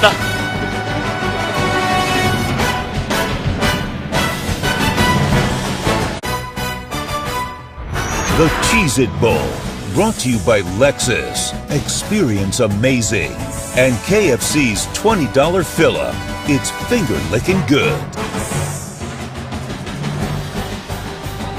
Cal doing some great service in the Phoenix community at the Convention Center, working with the Salvation Army this week, part of the Cheez-It Bowl and the festivities. 7-0 Cal with the lead. TCU decided not to go for it on 4th down and an ant. And instead, they pin Cal back. We'll see if it plays out as Muhlstein just 4 for 16. The offense has struggled tonight against this successful Cal defense. Chase Forrest remains in as a quarterback for Cal. We've seen a lot of Brown, the freshman running back. And we see more of him here trying to squeeze through the hole as we check in with Olivia. Well, Chase Forrest, the senior, was getting coached up by Chase Garbers, the freshman quarterback. Garbers much more experienced, obviously. He started 9 games this season and really was the guy. So it was interesting watching that dynamic on the sideline, but Chase Forrest really started taking command right away of this offense that he knows so well. He's been at Cal so long, looks very comfortable. I mean, look, we'll see how it plays out. If Forrest getting these snaps is in part because he's a senior, they want to give him some run, or if it's for the rest of the game. But that TCU defense looks pretty thirsty. As Small, who had a pick earlier, makes the stop to set up 3rd down. Well, what that TCU defense is saying right now is we're going to make Chase Forrest prove that he does have command of this offense, is willing to put the football in the air, because they're teeing off on that run game and just challenging Forrest to throw the football. What's your play call here, 3rd and 6? I think you have to be ultra conservative. I actually like to spread it out and have Chase Forrest actually carry the football.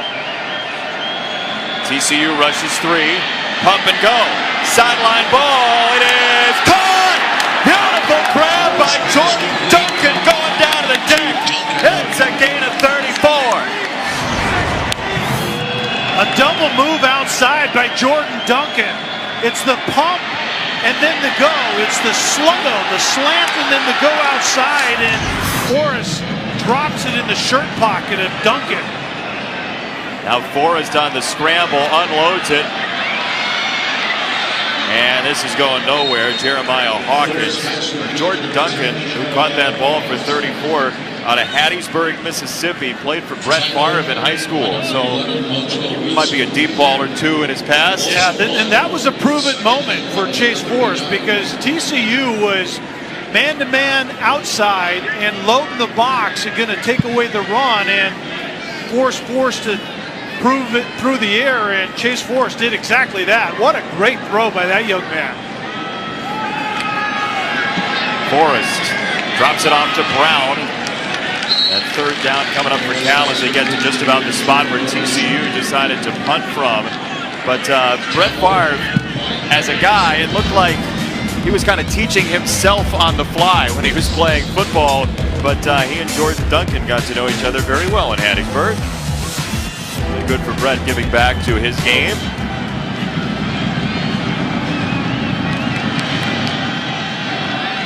Third down for Forrest. And this is incomplete. Jeremiah Hawkins wasn't out of the break yet. And it's 4th down coming up. But TCU does not win, at least for now, pending punt, the field position game it decided to play. Exactly, and that's what I think this game is about, although I still would have gone for it in 4th and 3 links of a chain. But you flip the field. That pass from Forrest to Duncan allows that to happen right now, and he'll position at a premium in this one. Coots punting to Rager. This one he will run. Breaks 1 tackle. Reagor on his way outside. Jalen Reagor hurdles across the 35. There is a field position flip for TCU's electric sophomore. Jason, we've talked about it multiple times tonight that Jalen Reagor is that guy on the field collectively, let alone for TCU, that can change things in a heartbeat. I do not know why Stephen Coots kicks the football to number one. The one player in this game that can change things dramatically, instantly, is Reagor, and he did right there. We'll step aside. Beck is down for Cal. 7-0 Golden Bears.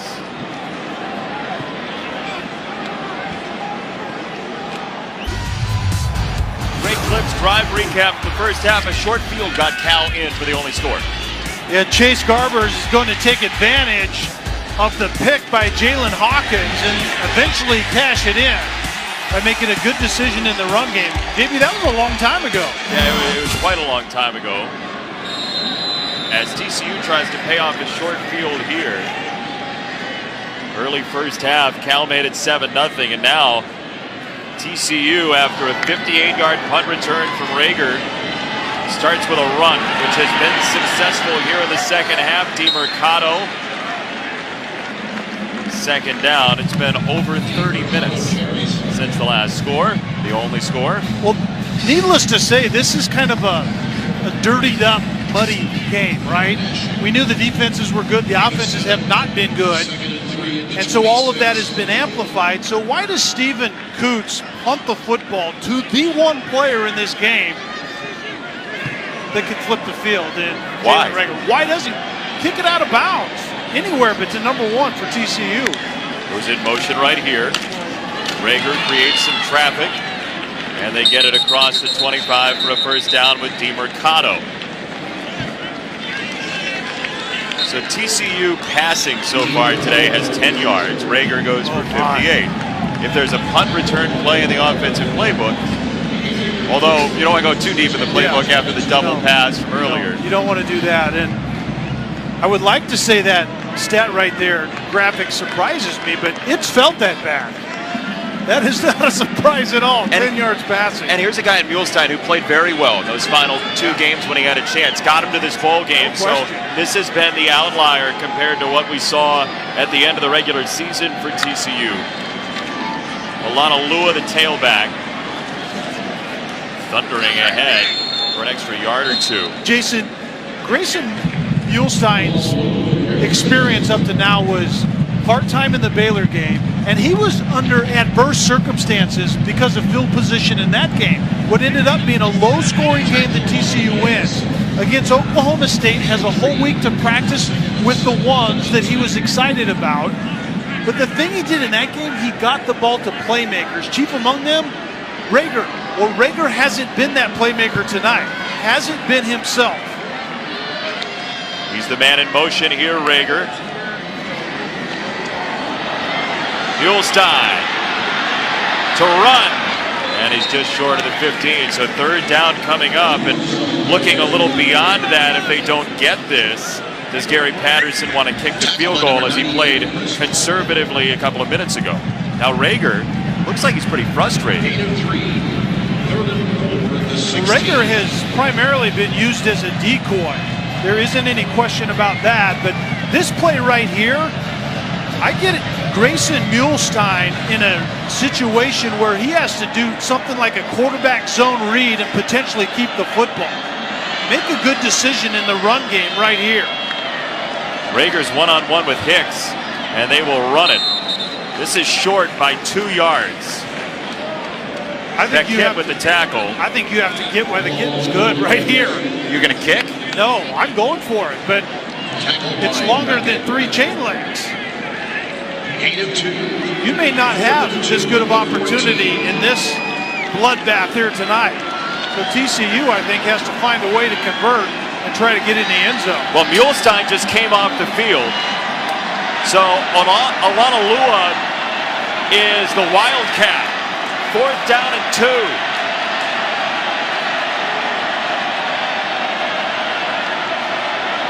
Olanalua. No reverse, he runs it himself. First down and more. Olanalua, a runaway truck for 6.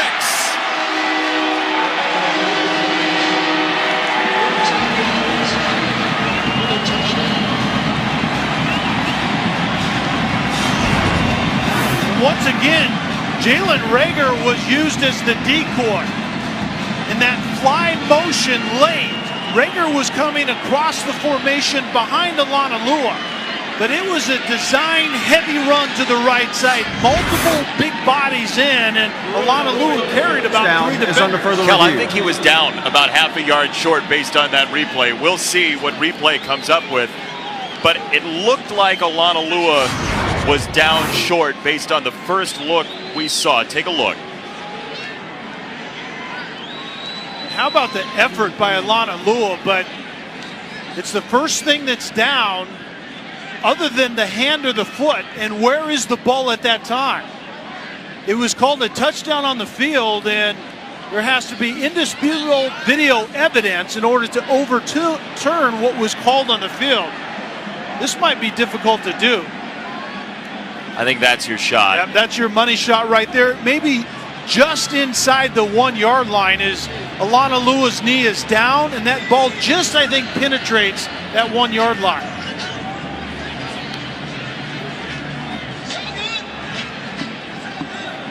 Well, Chewo Olanalua taking over for the injured Darius Anderson. And that, I mean, that's as definitive as you're going to get. It's just a matter of how far away he is from the goal line, wouldn't you say? Yeah, and the replay booth can kind of piece those looks together to try to determine knee down in this case and where is that ball. But Cal defensively has to understand that Jalen Reagor has been used in no other way other than a decoy, just like he was on that play. Now, I know their game plan was to figure out where number 1 is and set their defense accordingly. But I think you can let that game plan go away now because Jalen Reagor is not himself. After further review, the ruling is the runner's knee was down with the ball short of the goal line. It'll be first and goal, TCU. The clock will start on my signal. And on that signal, by the way, we were talking about this end of the first half while we have a moment.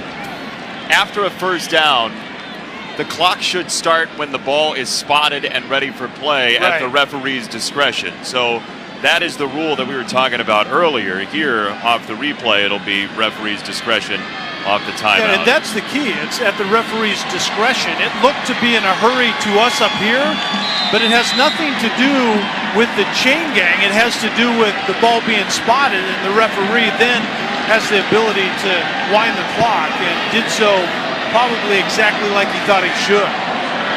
Olanalua once again playing quarterback.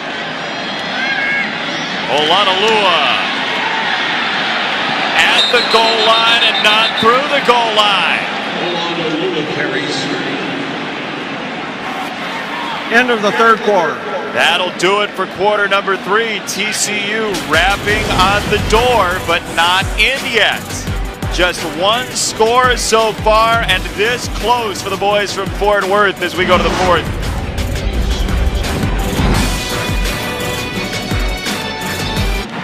Play will resume after the media timeout. Olanalua on that last run did get in, according to instant replay. Ruling on the field overturned. It's a touchdown. Here's why. And a great job by the replay booth. Just before that right knee of Olanalua goes down, he reaches across and penetrates that goal line. That's all he needed. And so we aren't officially in the 4th quarter yet. One untimed down before we actually turn the clock to quarter number 4. They're going to give 3 seconds to the clock operator, so the extra point for Jonathan Song.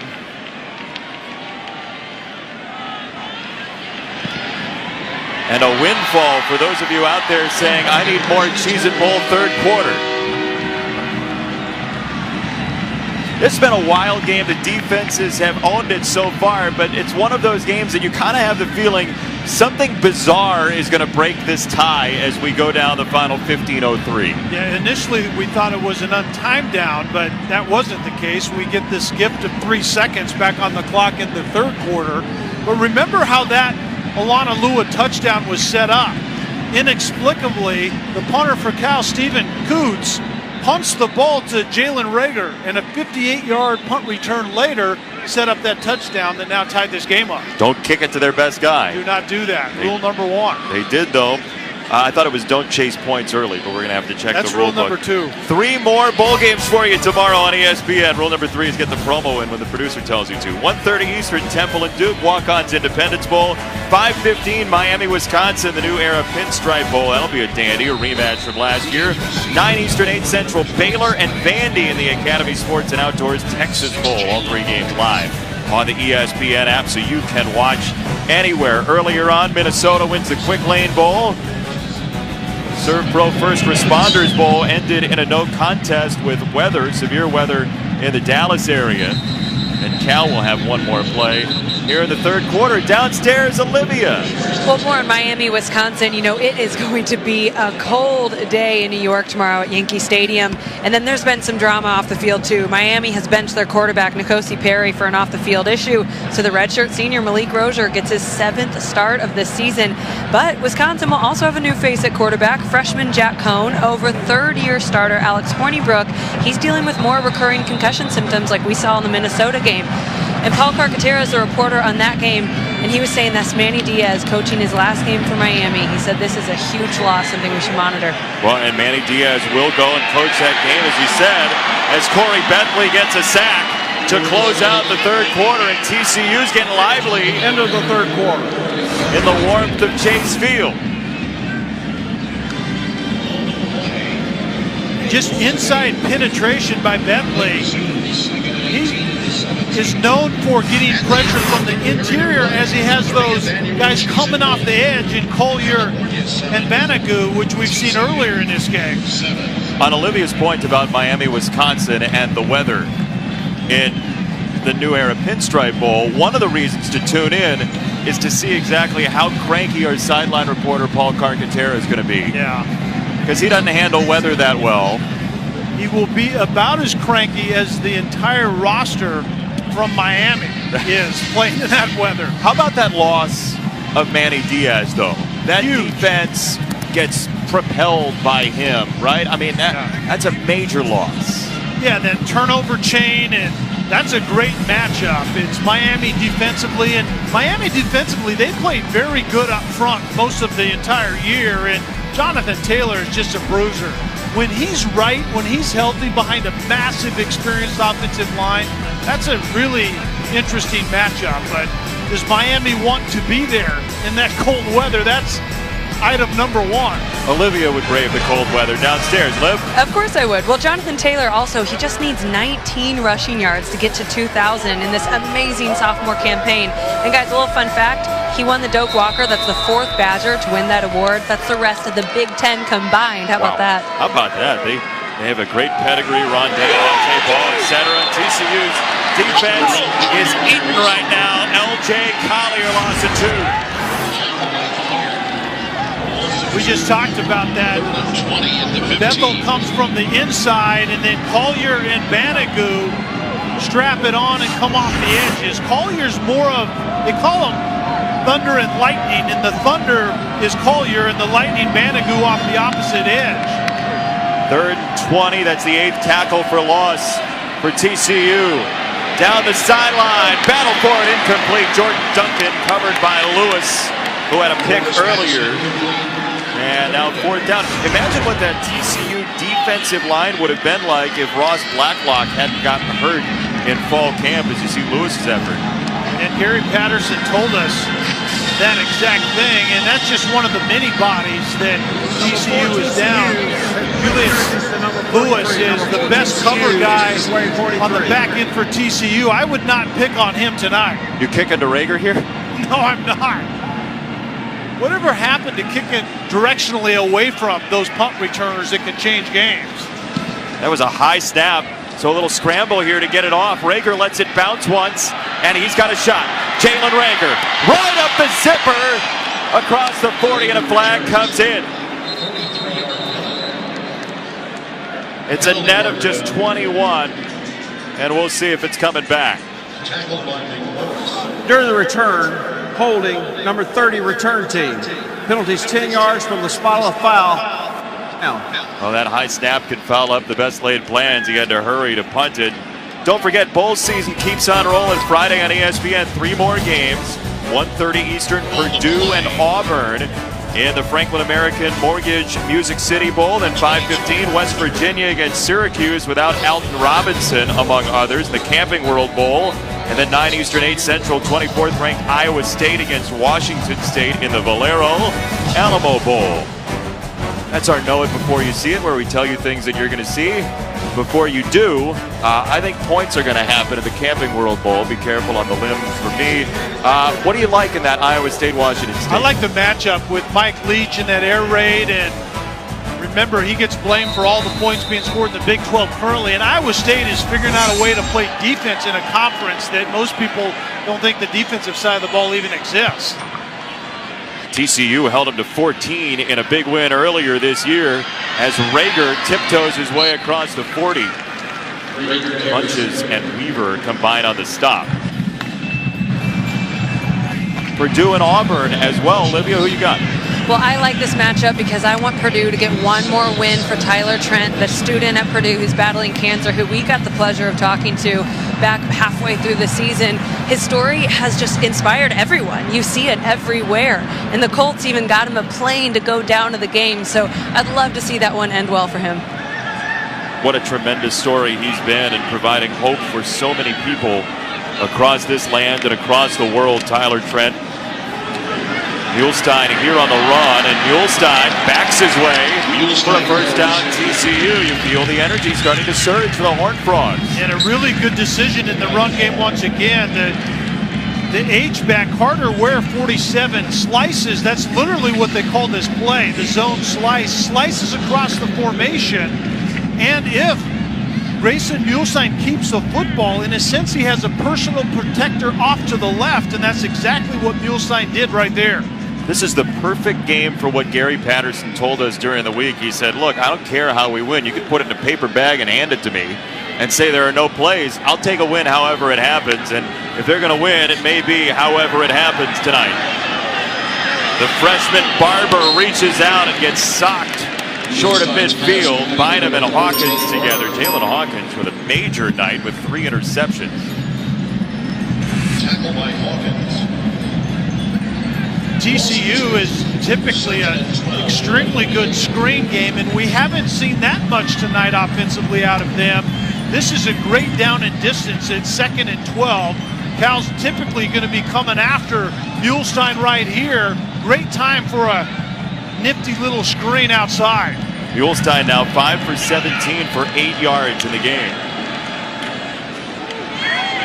Alana Lewis staggers across midfield. How long do you think it takes Alabama and Oklahoma to get past 14 total points?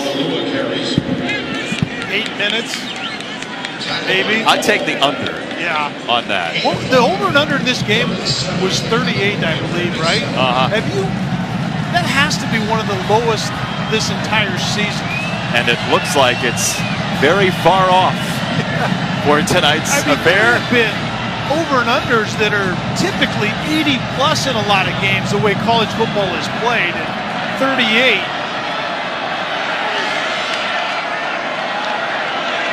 14 total so far. 3rd down for Muhlstein. The senior who waited his turn on the roll. Muhlstein has to give it up. Beckett was bearing down on him. And don't forget, Saturday on ESPN, college football playoff semifinals. Number 2 Clemson, number 3 Notre Dame in the Goodyear Cotton Bowl Classic, 4 p.m. Eastern, 1 Pacific. Clemson shorthanded with that news coming across on the drug test. The number 1 Alabama, number 4 Oklahoma, the Capital One Orange Bowl. Kyler Murray against Tua, and what % healthy will Tua that's be? The question mark, and if Tua can't get it done, does Jalen Hurts have another miracle chapter to his story at Tuscaloosa? By the way, Gary Patterson will be part of the coach's film room. Matt Brown will be involved, among others. Always a fun thing to watch in our megacast. 7-7, 11 and change to go.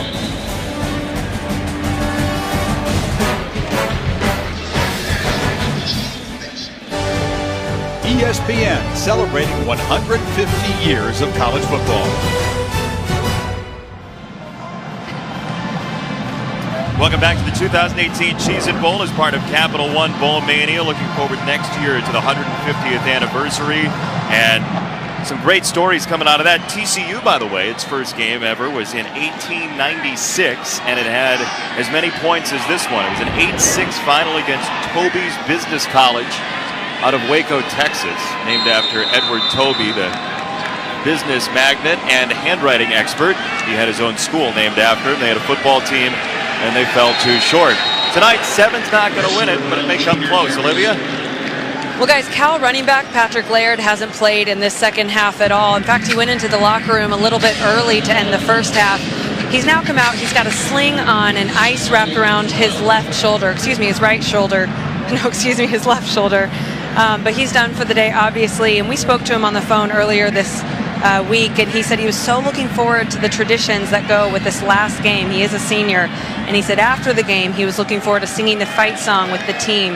So hopefully he still gets to do that, but a sad loss for the Cal Bears. Bright young man. We spent some time with him, Patrick Laird, a redshirt senior out of Mission Hills.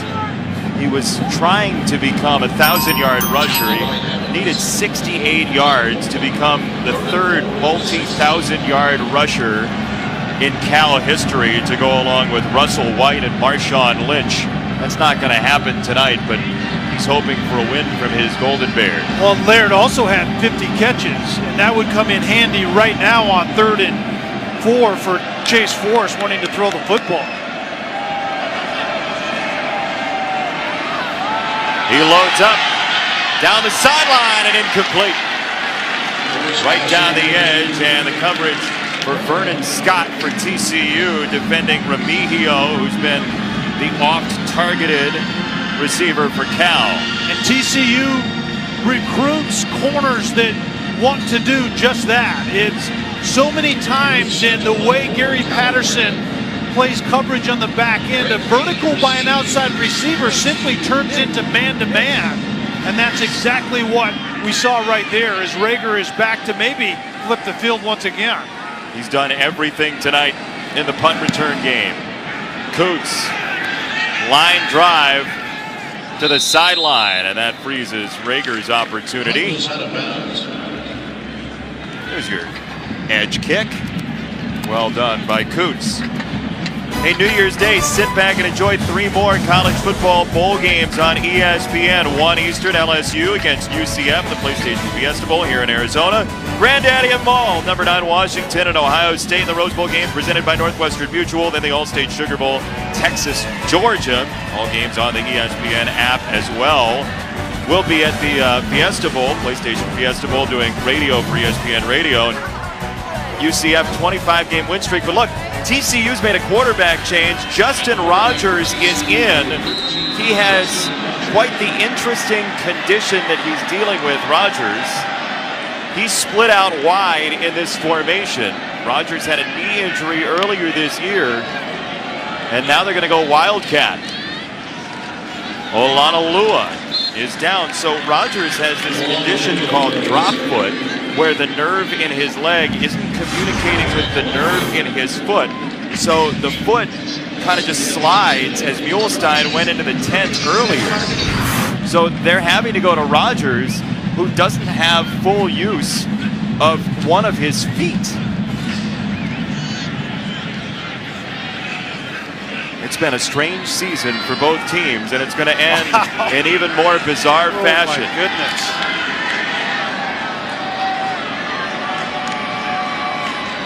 How mobile is Rogers? And we're going to find out real fast.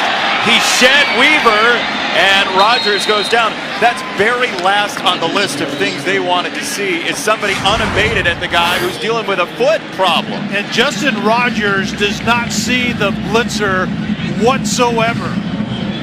Kanashik was the blitzer off the edge from his linebacker position, moved from the inside to the outside, came off the edge, and Justin Rogers was not only fortunate to bounce off of that one, but fortunate to hang on to the football. Yeah, it was Kanashik that was coming in hard. 3rd down and 12. He gets rid of it quickly. Olanolua goes down. Cameron Bynum with the stop. 4th down. Gary Patterson jokingly at the end of the season said, if we go any deeper in the quarterback depth chart, I'm going to have to take some reps. Yeah, and that obviously would not be pretty. But Justin Rogers, it's an interesting story, that drop foot condition from the knee injury. It's his plant foot, his right foot, that is causing problems, and so you can't really drive into your throw as a quarterback. That's trouble. Fair catch for Remigio at the 11. 50-yard punt, no return. Beautiful night, beautiful defense. 7-7, a great finish on the way.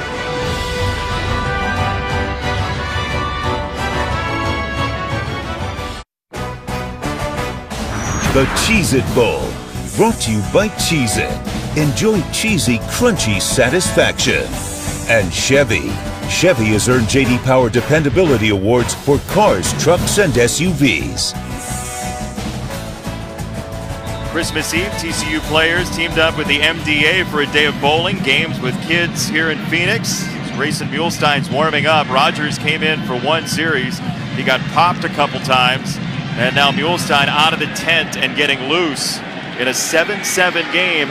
Question may be, which defense makes the big play? Well, TCU has a great opportunity right here. TCU's defense has forced 2 straight 3-and-outs since TCU's offense scored that touchdown after the Rager punt return. So TCU could control the game right here with a great defensive effort. Forrest, the second quarterback of the day for Cal, gives it to Brown, who's in for the injured Laird. 2nd down on the way. JB, Cal only has 3 first downs in this half. So think about this. TCU defensively, if they can force a 3-and-out, get some field position, depending on who's playing quarterback for TCU, they could be in the driver's seat with the possession late in the 4th quarter here.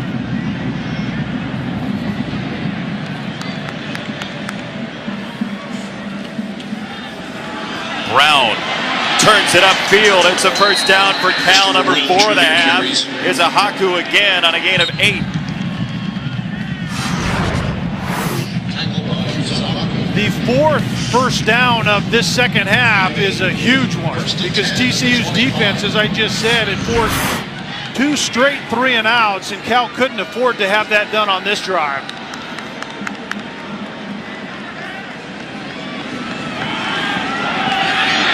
Brown again kept his feet for long enough to extend it to 8.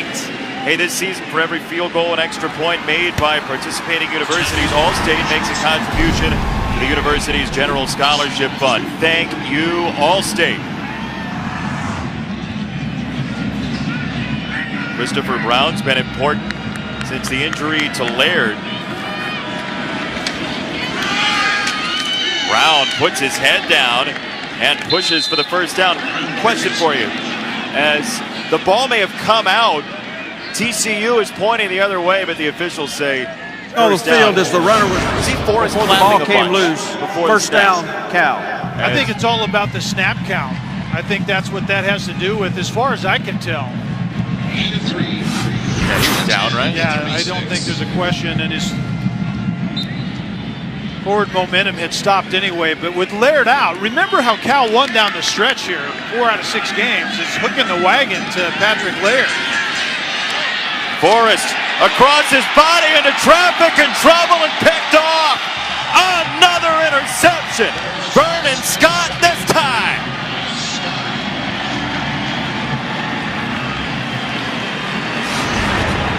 And once again, this is good defense by Scott finishing the play, but it's dreadful decision-making by a quarterback. Throwing it late back inside, and that could have been picked off by one of a couple of TCU defenders, and just a bad decision by Chase Forrest. Waited a long time to get his opportunity to play, and it's hard to see things out there as a quarterback in the heat of the moment if you don't have the experience. You don't get to play much.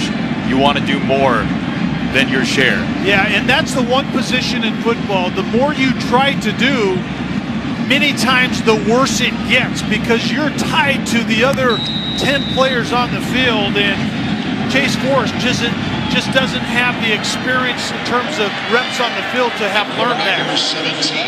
Now Muhlstein in motion. Barber is the Wildcat back. Running the option with Rager. Barber slices upfield. Second down coming up. Hey, 3 more bowl games for you tomorrow on ESPN, 1:30 Eastern. Temple and Duke, the Walk-Ons Independence Bowl. Then Miami, Wisconsin, the New Era Pinstripe Bowl, 5:15. The Academy Sports Outdoors Texas Bowl as well.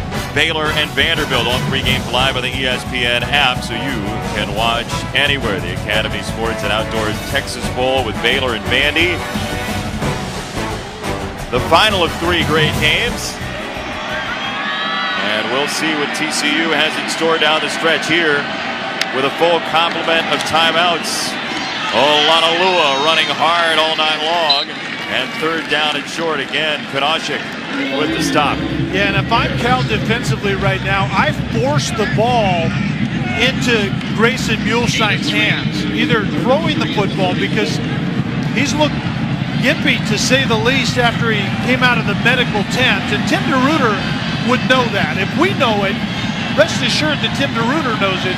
He has people feeding him information upstairs, and you want number 17, Grayson Muhlstein, to have to make a play, even though he's not 100% healthy.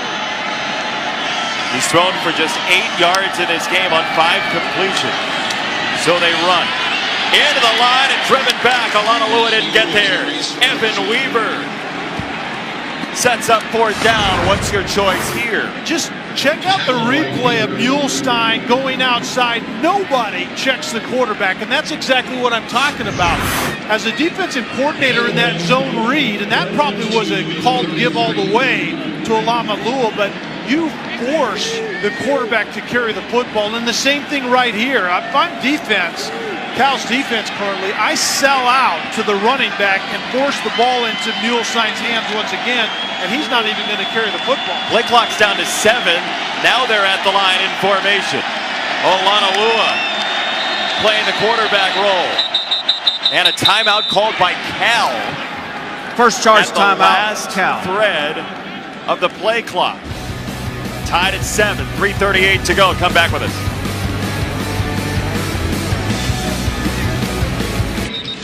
Fans tune into the ESPN app for the post-game trophy ceremony presented by Capital One immediately following the game. TCU's going for it. What's your call here, 4th down? It's a heavy offense in, extra tight ends. It's going to be a power play to the right. Olanolua to take a direct snap after Cal used the timeout, with the play clock winding down before we went away.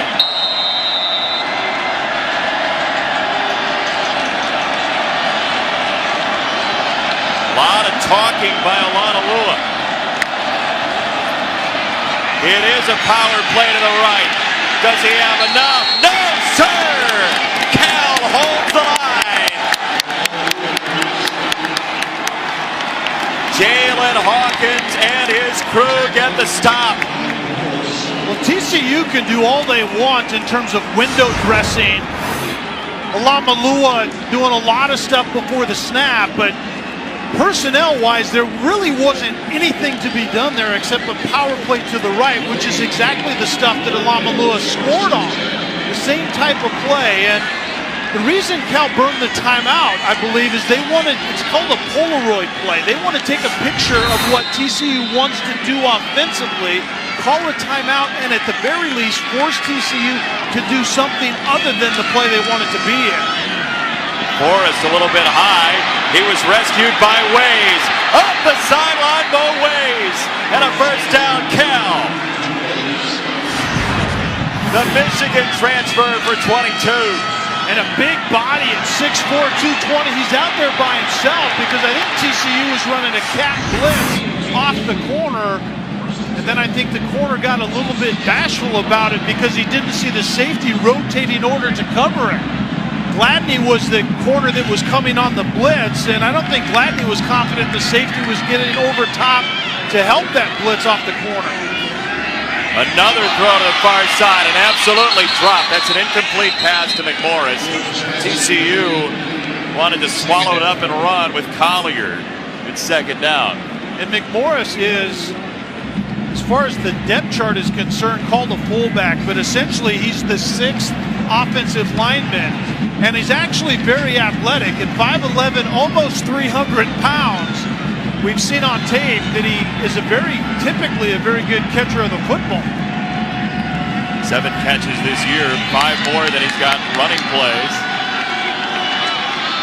This is a run on second down for Brown, who got busted by Collier at the 40. Third down and 5, and looking ahead, Greg Thomas, the Cal kicker, his long this year is 46. That would put them at the 29. You got to get Chase Forrest outside the pocket. First of all, to get away from the pressure that he's going to feel from TCU defensively, but it also cuts the field in half and really simplifies the read that the quarterback Forrest will have on this play. He started the second half, Forrest, the senior, on third down. Unloads and incomplete. Nico Small jumped it well. He got in front of Remigio. Fourth down. Remigio coming on the crossing route, and Nico Small plays this extremely well. Reaching somewhat with his right arm around the body of the receiver, but makes a great play on the football at the same time. Cal's going to line up to punt here and play the field position with 2 timeouts left. TCU has 3. Both teams believe their defenses are their best unit by far right now. And Cal believes their punter, Coots, is exceptionally good at pinning the opposition inside the 20. Fair catch for Rager with his heels on the 10.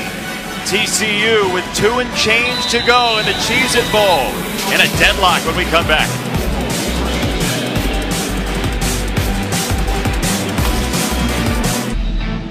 Tonight's PlayStation Player Index is the night of Jalen Rager. Nothing in terms of receiving yards, 98 in return territory, which set up their only touchdown. But he's got to be the guy through the air for them if they're going to move the ball, right? I don't think there's any question about it. And just like they are right here, this is trips formation into the boundary, and Rager is by himself off to the right side of the field.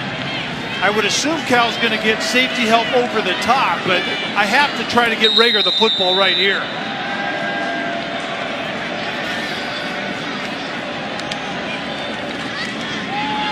They will run. Olanalua trying to scramble. Timeout called by Cal. Tevin Paul with the stop. So Cal will have 1 timeout remaining charge after timeout. that. Cal. Trying to get the ball back with ample time for its senior quarterback, Forrest. Yeah, Cal is really putting everything in the defensive basket right here, which is not surprising. Justin Wilcox has done that down the stretch as a whole to get them into this bowl-eligible situation, winning 4 out of their last 6 by the defense really setting the table for this entire team.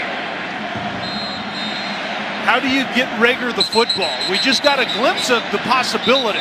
Trips into the boundary. Now the ball's in the middle of the field, but isolating Jalen Rager and trying to create something for him outside. Once again, Rager is split out wide right, and he's matched up against the best cover corner in Cameron Bynum. Well, in this Cal defense, don't forget, with all those numbers we saw, they're better than usual, and they're a top 20 defense typically, but TCU runs through them there. Olanalua with a first down gain of 9. So now TCU in the mode where maybe they can make this final drive stick and get the win, rather than sapping the timeouts for Cal.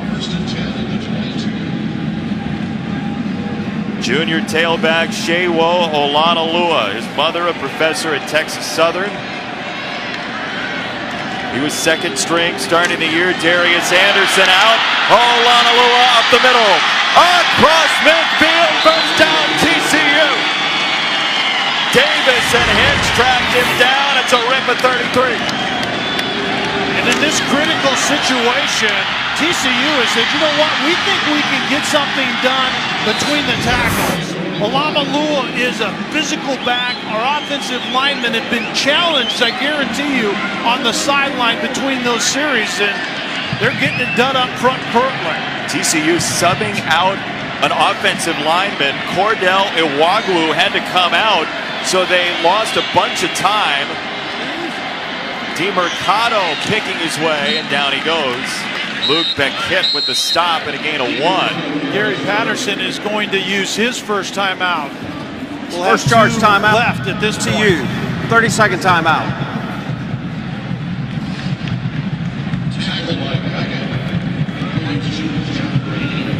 TCU had to win the final 2 games of the regular season to even make it here to the Cheez-It Bowl. Cal lost its finale but won 4 of 5 in Pac-12 play to become bowl eligible and get to a game for the first time since 2015. And Jonathan Song's long, Cal, is 46 this year as he warms up. Yeah. And thus far, it's been textbook in terms of a backed up offensive start to a drive. The goal is to get at least 1 first down. And TCU was able to do that, and now they're on a drive after the big run by Olamalua. And so now with 2 timeouts left and just under a minute, it's exactly where you use your first timeout, is when you penetrate that minute mark, which TCU just did. Drive started at their own 10 for Muhlstein, who waited his turn to play. Now he fires for Jalen Austin, who gets torpedoed inside the 30. First down, TCU. Austin was matched up on Hicks outside, and Hicks just gave way too much room on Austin. That was like stealing on the quick slant from Muhlstein to Austin. Under 40 seconds. Muhlstein still with a couple timeouts. DeMercado driven back by Funches, and you'd use the timeout here, you'd imagine. Yeah, definitely. Second charge timeout. We told you as long as 46. 30-second timeout. For 3 from 40 plus this year. As we tell you about tonight's Capital One player of the game, and it's on the ground for TCU. Shewo Olamalua is our Capital One player of the game with what he's done to help out this offense. $176, Kelly Stauffer. And certainly the most important run by Olamalua was on this drive. The gash play when TCU started this drive backed up, and certainly has TCU thinking about a game winner in some form. You know, it's an interesting situation kicking-wise for Gary Patterson. You've got Song and Bunce, who both have kicked field goals this year. Song was warming up, but their long combined is the 46 that Song hit earlier this season. And now they'll go Olamalua and Rager in the backfield on a 2nd down and 10 with 1 timeout remaining. Rager going the other way. How much speed does he have? It's Weaver to track him down. And TCU lets the clock move. 1 timeout left. Why? Gary Patterson is going to see if one of his kickers can kick a game winner right here. But why not run 1 more play and try to pick up a couple more yards? Just don't risk the ball handling is the only thing I can think of. Well, it's the picks that have done. Nobody's fumbled tonight. 30-second Everybody's timeout. throwing interceptions. Yeah, I think get Olamalua in the game 1 more time and pound it up in there and try to gain something. I think every yard is important for whichever kicker TCU throws out there on this one. I'm with you.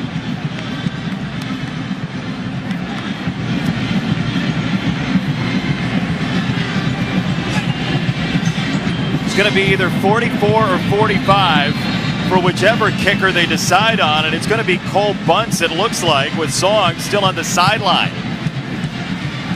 Well, let's be honest, Gary Patterson hasn't had a great deal of confidence in either one of his kickers. If one misses it, the other one gets the chance the next time. Cole Bunce. Nunez to hold. And Cal has a timeout remaining. 3rd and final timeout, Cal. 30-second timeout.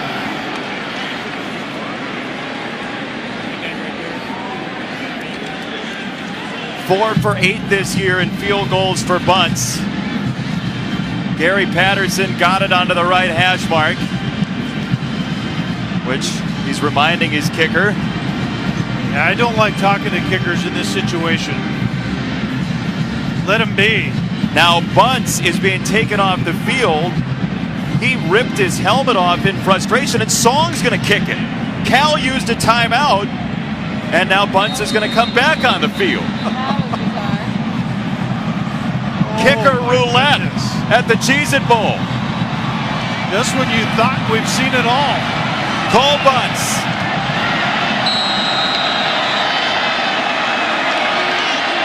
From 44. Bunts.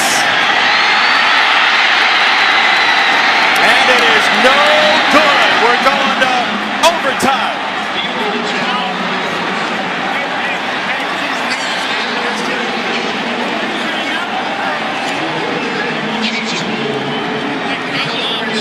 Partisans are begging for a flag as Daltoso, the left tackle, took Collier to a dance lesson, and it's 3rd down.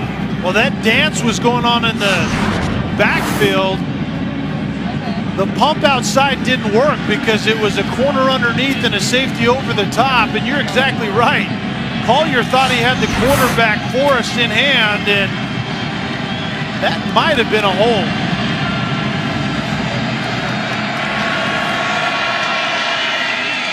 Third down. Forrest cuts it loose. Intercepted. Jawan Johnson for TCU. All the way to the 11-yard line. Pick number 9. Of course. Jawan Johnson just sinks underneath the core right outside. Johnson was dropping inside, read the quarterback's eyes, and continued just to let the eyes take the defender to the football, and then he makes a great play on it. Jake Curran, the right tackle for Cal, saved the game by getting down Sideline there to make the stop. on TCU. That was a tremendous 15-yard penalty being by forced to the 6'6", succeeding spot. 330 This possession is over. TCU's got 1st and 10 on the 40-yard line. Extended this game.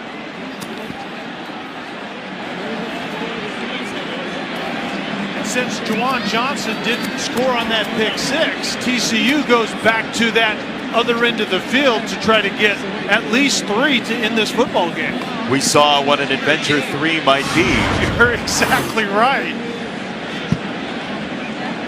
There's a sideline warning as well off this return, sideline interference. Yeah, up at the top, the official actually runs into someone in the TCU bench area.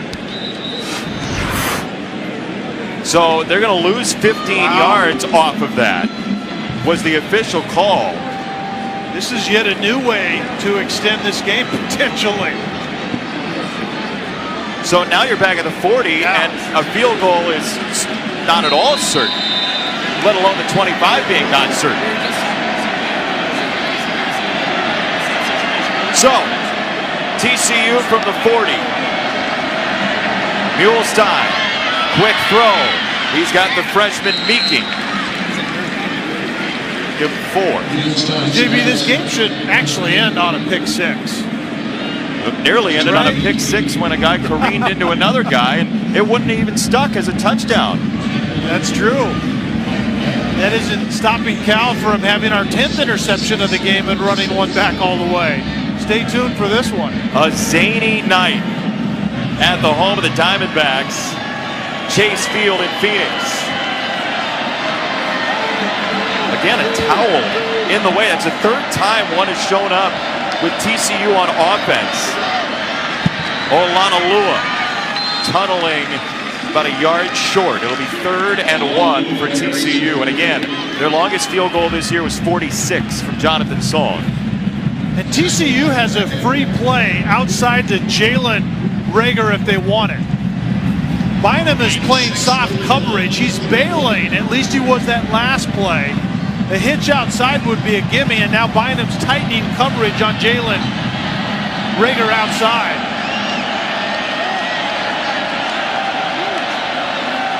Low snap. Olanalua nearly got by the third level. Hawkins may have saved a touchdown. First down, TCU. And what we've seen on the last couple of times that TCU has had the ball is the offensive line of scrimmage is starting to be moved by TCU's offensive line. They didn't get this type of push for about 3.5 quarters, and they're getting it now. They're working on Olanalua on the sideline, so DeMercado comes in. You wouldn't imagine a pass is coming at all in this sequence as Mulestein's 7 for 20 for 27 yards in the game.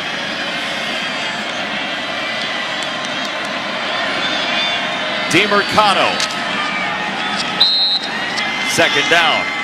When do you kick? Do you kick? That's a great question. Gary Patterson, I guarantee you, does not want to kick, but when you kick is certainly the question, and I'm not sure I know the answer to that because Gary Patterson doesn't have a ton of confidence in any kicker that even has purple on over on the sideline. He foreshadowed something like this during the week when he talked to us and said, I'll take a win no matter how I get it. Put it in a brown paper bag and just hand it to me. I'll do it. This has been one of the wildest games you're going to see. They're driving for the win. Olanalua back in. He slams on the brakes, and Hawkins drives him back, but he does extend to the 15. Well, the kicker question, since Cole Bunce missed the potential game winner, are we assuming that Jonathan Song is going to be in to get the second opportunity to close this one out? They might put Jalen Reagor out there to kick the game-winning field goal. Who knows? They'd rather just punch it in. They're both over by Gary Patterson. His third down goes to Olanalua. And he looks like he's going to be just short of the line to gain, depending on the spot. The far side official had him short. The near side official looks like he's got him there. And it will be a first down for TCU. And Gary Patterson was sending the kicker onto the field, and I think he took a big sigh of relief when the official said it was a first down. Does Olanalua get the push that was needed? Tough to overturn by that look. DeMercado back in. Right into the pile. Downstairs, Olivia. Goal that sent us into overtime. It's interesting to note that the snapper was playing his first game because their original snapper was hurt. Now also, if they're going to kick again here, it's going to be Jonathan Song. Players have been coming up to him and tapping him on the helmet. He's itching to get out there. He was itching to get out there on the first one. He was out there for a moment, and then Bunce was sent back in by Gary Patterson. Second down. Another handoff. And another short run for DeMercado. It's a loss of one. Third down and long for TCU. Well, we can't say because it's behind closed doors, but maybe the footballs were placed in the humidor tonight. Only 14 points so far in Arizona. Maybe they should have been placed in the humidor.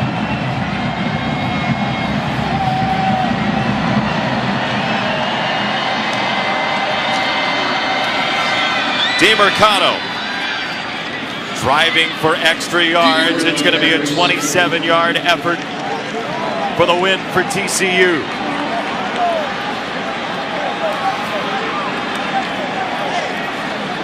And JB, Cal did get penetration on that last field goal attempt that Bunce missed right up the middle, and sometimes that has a way of making the kicker flinch just a little bit.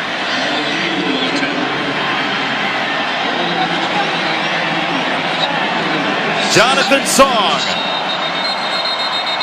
gets frozen. Timeout. Timeout, Cal. There's their only timeout this overtime period. Here's how we made it to this point. Cal off the interception. Punched it in with Garbers, who was benched after the first half. TCU and Alana Lua, after review, got in. Even the one score for the Horned Frogs took review, but the missed field goal by Bunce at the end of regulation have left us here in overtime after the pick by Jawan Johnson.